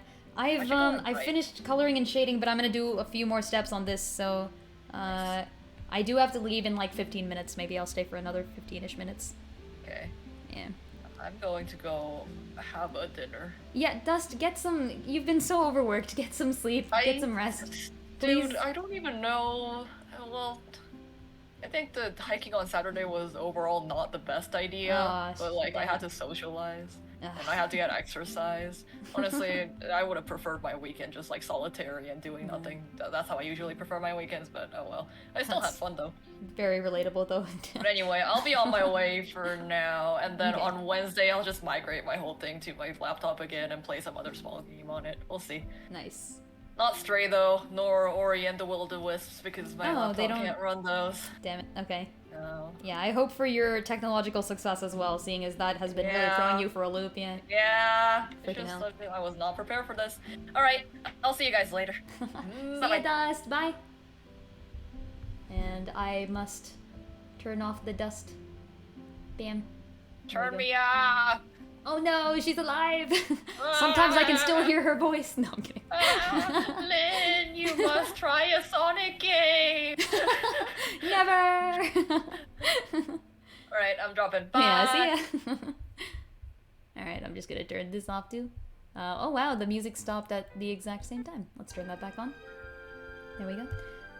Favorite part about Elena's books is that George was into her when he thought she was a boy too. Yeah, true. Hashtag Mulan though. Testing a homebrew tabletop system. Oh, damn. What, is it based on D&D? The current system that I play actually with Dust, Dust is my, DM, GM, whatever you want to call it, is based on Powered by Apocalypse is what I want to say, I think. So it's like, you know, you roll 2d6 instead of 1d20. I have also played D&D. A good number of times in the past, actually. In fact, shit, how many... I've played 8 campaigns. 8 characters that had at least 4 sessions in a campaign. Some of them have gone on for like 2+ years. Gonna drop Cocaine Bear into a room full of Nazis and see what happens. So are your players the bear or the Nazis? Because I have to ask at this point, you know, it could be anything.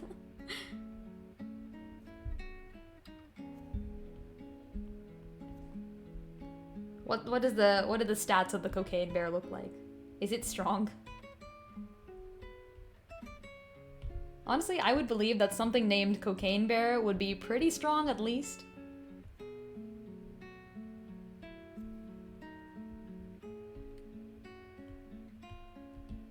Okay.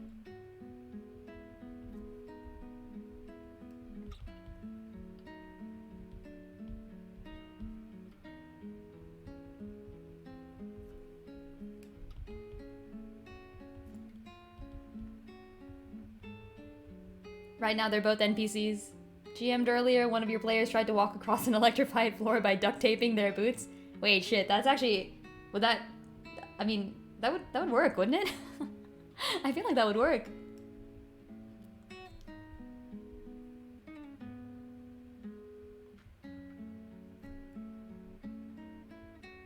One of the better ways of crossing an electrified floor that I can see, actually. Now that I think about it, if I had to cross an electrified floor... Well, hold on. If I could fly, is there any method of flying in your campaign? Do you get, like, winged boots or something? Aw, come on. It should work. It's a fantasy universe. There is magic. Could be magical duct tape. I guess it depends on where they got the duct tape. Did they get the duct tape from, like, some source that could be potentially magic? I would let it work purely because I'm like a rule of cools type player. Duct tape is not an insulate. Listen, it could be though. I mean, it sure insulates me from my problems when I have a mechanical failure. It's nearly midnight for you, you must sleep. Really nice chatting. Love book talk. Heck yeah, I do love myself some book talk. Yeah, I stream art on Mondays. I'll be here every Monday. Probably. I'm the sort of person that like, so I've only DM'd one session actually. I've not DM'd a lot. But like, in any of the campaigns I played, I'm a fan of letting something slide as long as it's cool enough.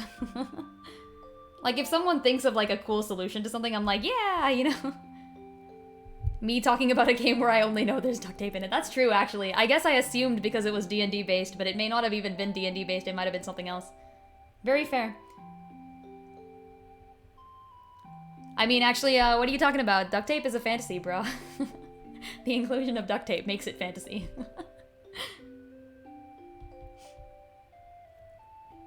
So I'm assuming from those words that it isn't fantasy. That explains the Nazis. I thought the Nazis might be some sort of a metaphor, but hey.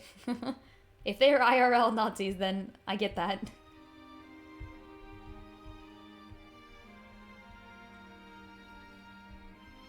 Alright.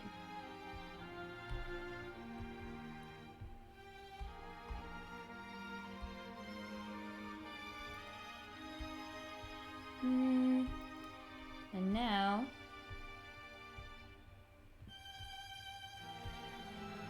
Oh, wait a minute. This is Bruce's theme, isn't it? The music. Wait, is this just like a really sad rendition of Bruce's theme? Is this in the game? It might be, actually, now that I think about it.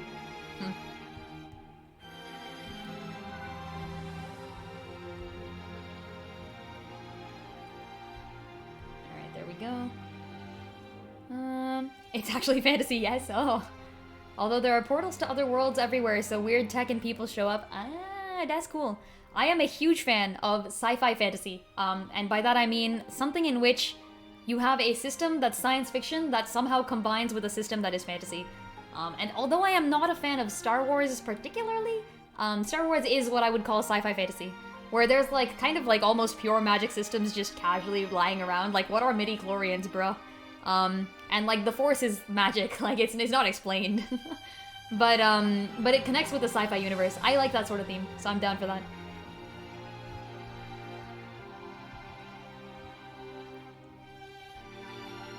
Also lets players be literally anything. Had a party with a snake woman, an elven druid, and a house cat with a laser pointer.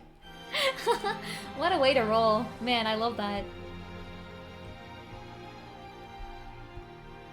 If I could be literally anything, I'd be something completely random too. Like, I'd be something along the lines of laser pointer house cat. Like, heck, I'd be the laser pointer. That's me. I'd be the pointer of lasers. Maybe a little less red.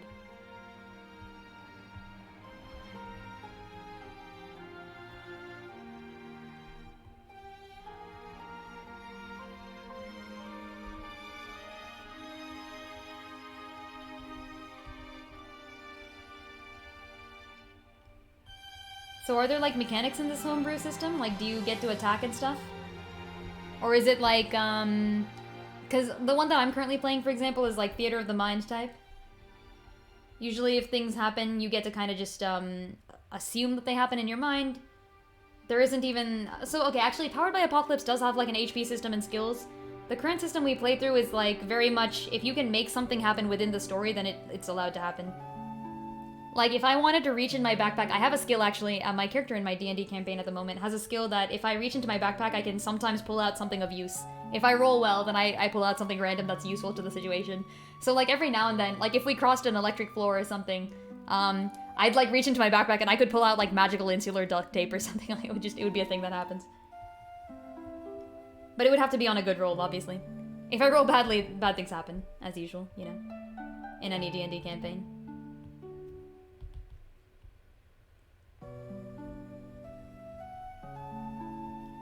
It's got crunch, heck yeah. Very flexible though, nice. Yeah, I'm actually, for some reason, despite the fact that I love crunchiness in video games, I'm not too much of a, like I don't need crunch in a D&D system. Like the system I have here is very not crunch. Can I do this maybe?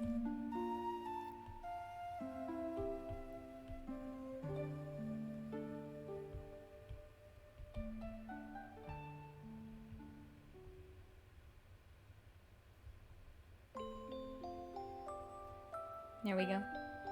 Yeah, I'm a fan of a flexible system purely because, you know, if you're playing the game, you want to see stuff happen, right? I'm willing to let anything happen as long as it makes for a better story. One thing you did was give them a magic grimoire. The spells in it are magic cards, like literally the Magic the Gathering cards you buy it in booster packs. Whatever they open, they can cast in-game. That's actually really cool. Wait, so did they have to like spend actual money on it though? Hold on. Is this a scam, Legendary Axe? Have you been plotting a scam? Tisk tisk. Nah, I'm kidding. I mean, do you play Magic the Gathering? I guess this would be useful if you already had a bunch of Magic the Gathering cards lying around.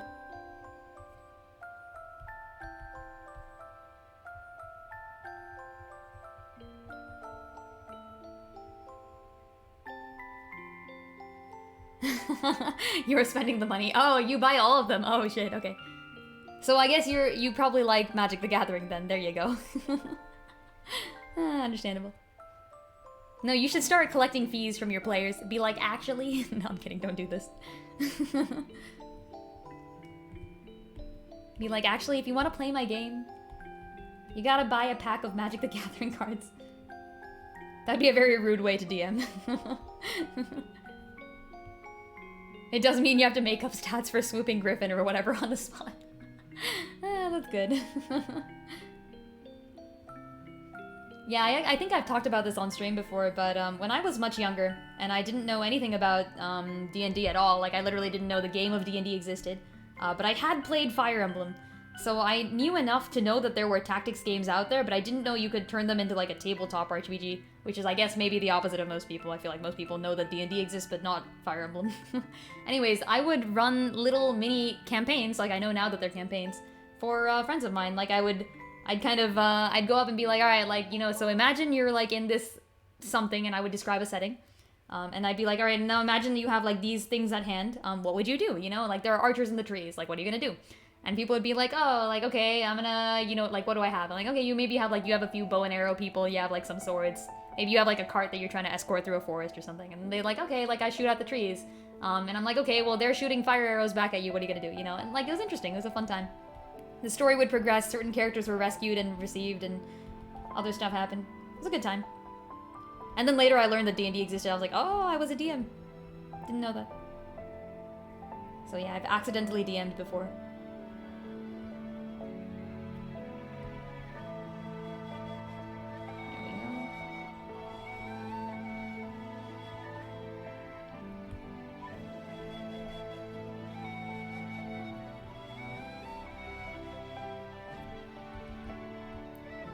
I will admit that it's very nice playing D&D purely because if you have a good DM, the world explores.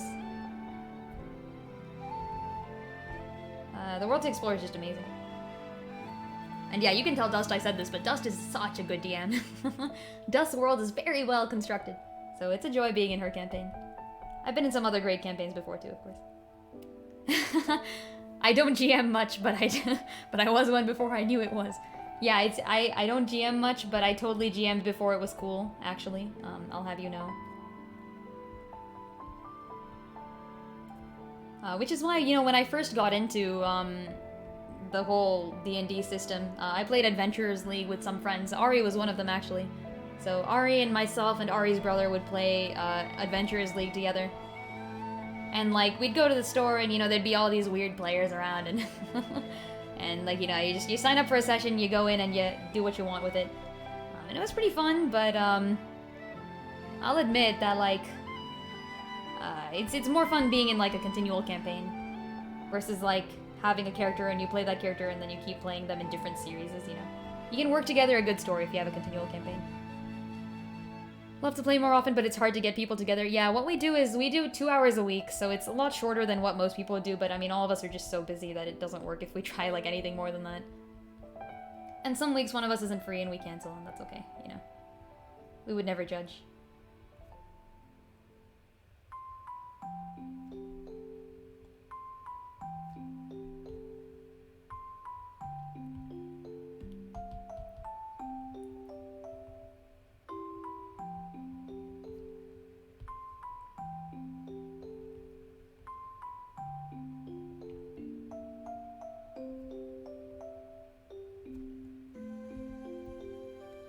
Been some weird stuff that happened in D&D though. I don't know if I've ever mentioned this before, but in a previous campaign, I kind of accidentally screwed over the god of gravity, and thereby screwed over the entire freaking world. Like, my character thought they were very cool, and kind of just did certain stuff that they shouldn't have. And the god of gravity's like, are you sure you know what you're doing? And I was like, yeah, totally! And the answer was actually no. So yeah, I caused a mass genocide. It was okay. But, like, to be fair, like, people were already dying. Like, there was already a mass genocide going on, and I kind of just exacerbated it. So it's okay, you know. And I did fix the world later, so it was fine. My hubris was very bad, but it's okay. I fixed it.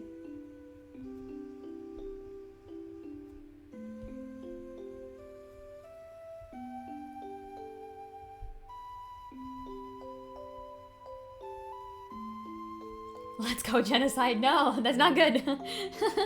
Tear lightning, no. Nah, I'm kidding. It was such a good story moment. So essentially, Lynn, stop committing genocide challenge. Listen, I've only committed genocide, oh gosh, it's been a few times in multiple video games, shit. Listen, that Armageddon button was just, it was bright red and I wanted to press it, okay? Like, there's no problems there, right? Come on. But yeah, no, in that specific game, it was so essentially we had the god of gravity under our control for reasons, okay? Like there were stuff going on that meant that the god of gravity was under our power. And And I was just chatting, you know, and the God of Gravity said something like, "You fool, my previous user was much better than you." And I was like, "What? Bet?" And so I said, we were in a small parallel dimension. So I said, "Hey, let me prove that I know what I'm doing. Flip the ground's gravity for like a minute, you know?" And this was supposed to be fine because we were inside a small parallel dimension. So I was like, this can't be a problem, right? But I rolled a 1. You see, I rolled a 1 on the suggestion there.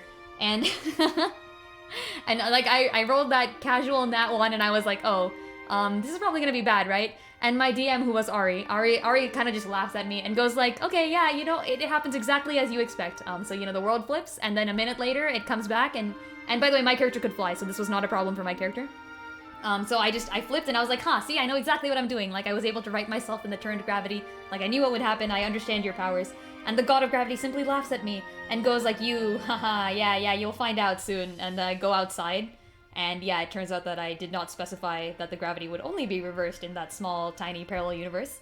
So yeah, everybody free fell upwards in the entire world for 1 straight minute and then hit the ground again. So people who were indoors lived. All of the flying races, which included my people, lived. So I committed mass genocide against people that weren't my type.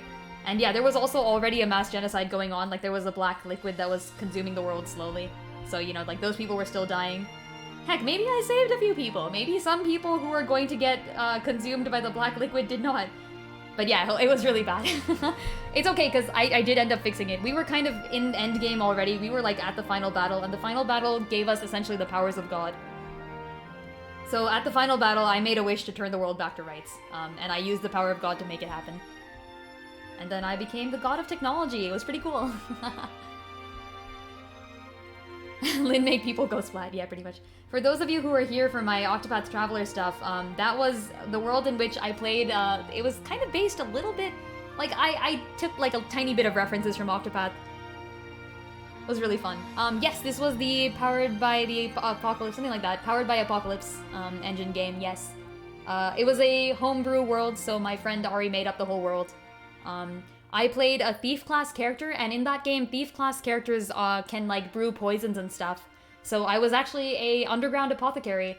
I had run my own apothecary business for quite a while, but unfortunately I did not like paying taxes because I came from like a rich merchant family. And so when I ran away to become a apothecary, they got mad at me. And they kind of sent people out searching for me, and those people realized that I hadn't been paying taxes, so I got caught for tax evasion. And that's where I started the campaign. I started the campaign in jail for tax evasion. And yeah, I had to kind of argue my way out of that one. It was very fun, yeah. It was great because so the plot setting of that one was so the whole island that we live on, the island is sinking, and all of the races that live on the island are sending people to kind of deal with it, like kind of a like sort of super squad type of thing. Suicide Squad-ish, I've been told, but I've never seen the movie. Except in this case, some of the people are actually here because they want to freaking save the island. Like, some of the coastal towns sent, like, a really overzealous, patriotic, human bard, I think, was that guy. And then, obviously, I'm from the mountains, I'm from a flying race, we don't care if the island is sinking, okay? We're freaking rich and we live in the mountains and we tax everybody. So, yeah, they were like, yeah, we're gonna send, like, our literal, like, this prisoner that we don't care much about, like, I guess she'll be okay. Very fun. I love that game. I essentially played a Rito, by the way, in that game. I pretty much based my entire race. I created the race. We based him on the Rito. Always start your campaigns in prisons. To be fair, I was the only one who started in prison. There was like a small halfling girl from the forest, and then the super patriotic coast town girl. I was the one who was freaking imprisoned for most of the campaign. Like, not in prison, but I had like a, you know, ankle bracelet and shit, and they would monitor me.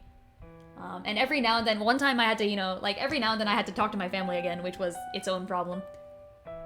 My little sister was based on Tressa from Oc2path, because I couldn't think of a name. And then, throughout the course of the campaign, I was a thief character. I was also the bard ended up leaving halfway through due to reasons, so I ended up becoming the party face. And it was super fun, because I came up with different personas, and I used my thief skills to disguise myself as them. And I based each of the personas on one of the Oc2path travelers. So, so throughout the course of the game, I started off as, so my character's name was Theria, and I was a mix of Therion and Alphen, obviously.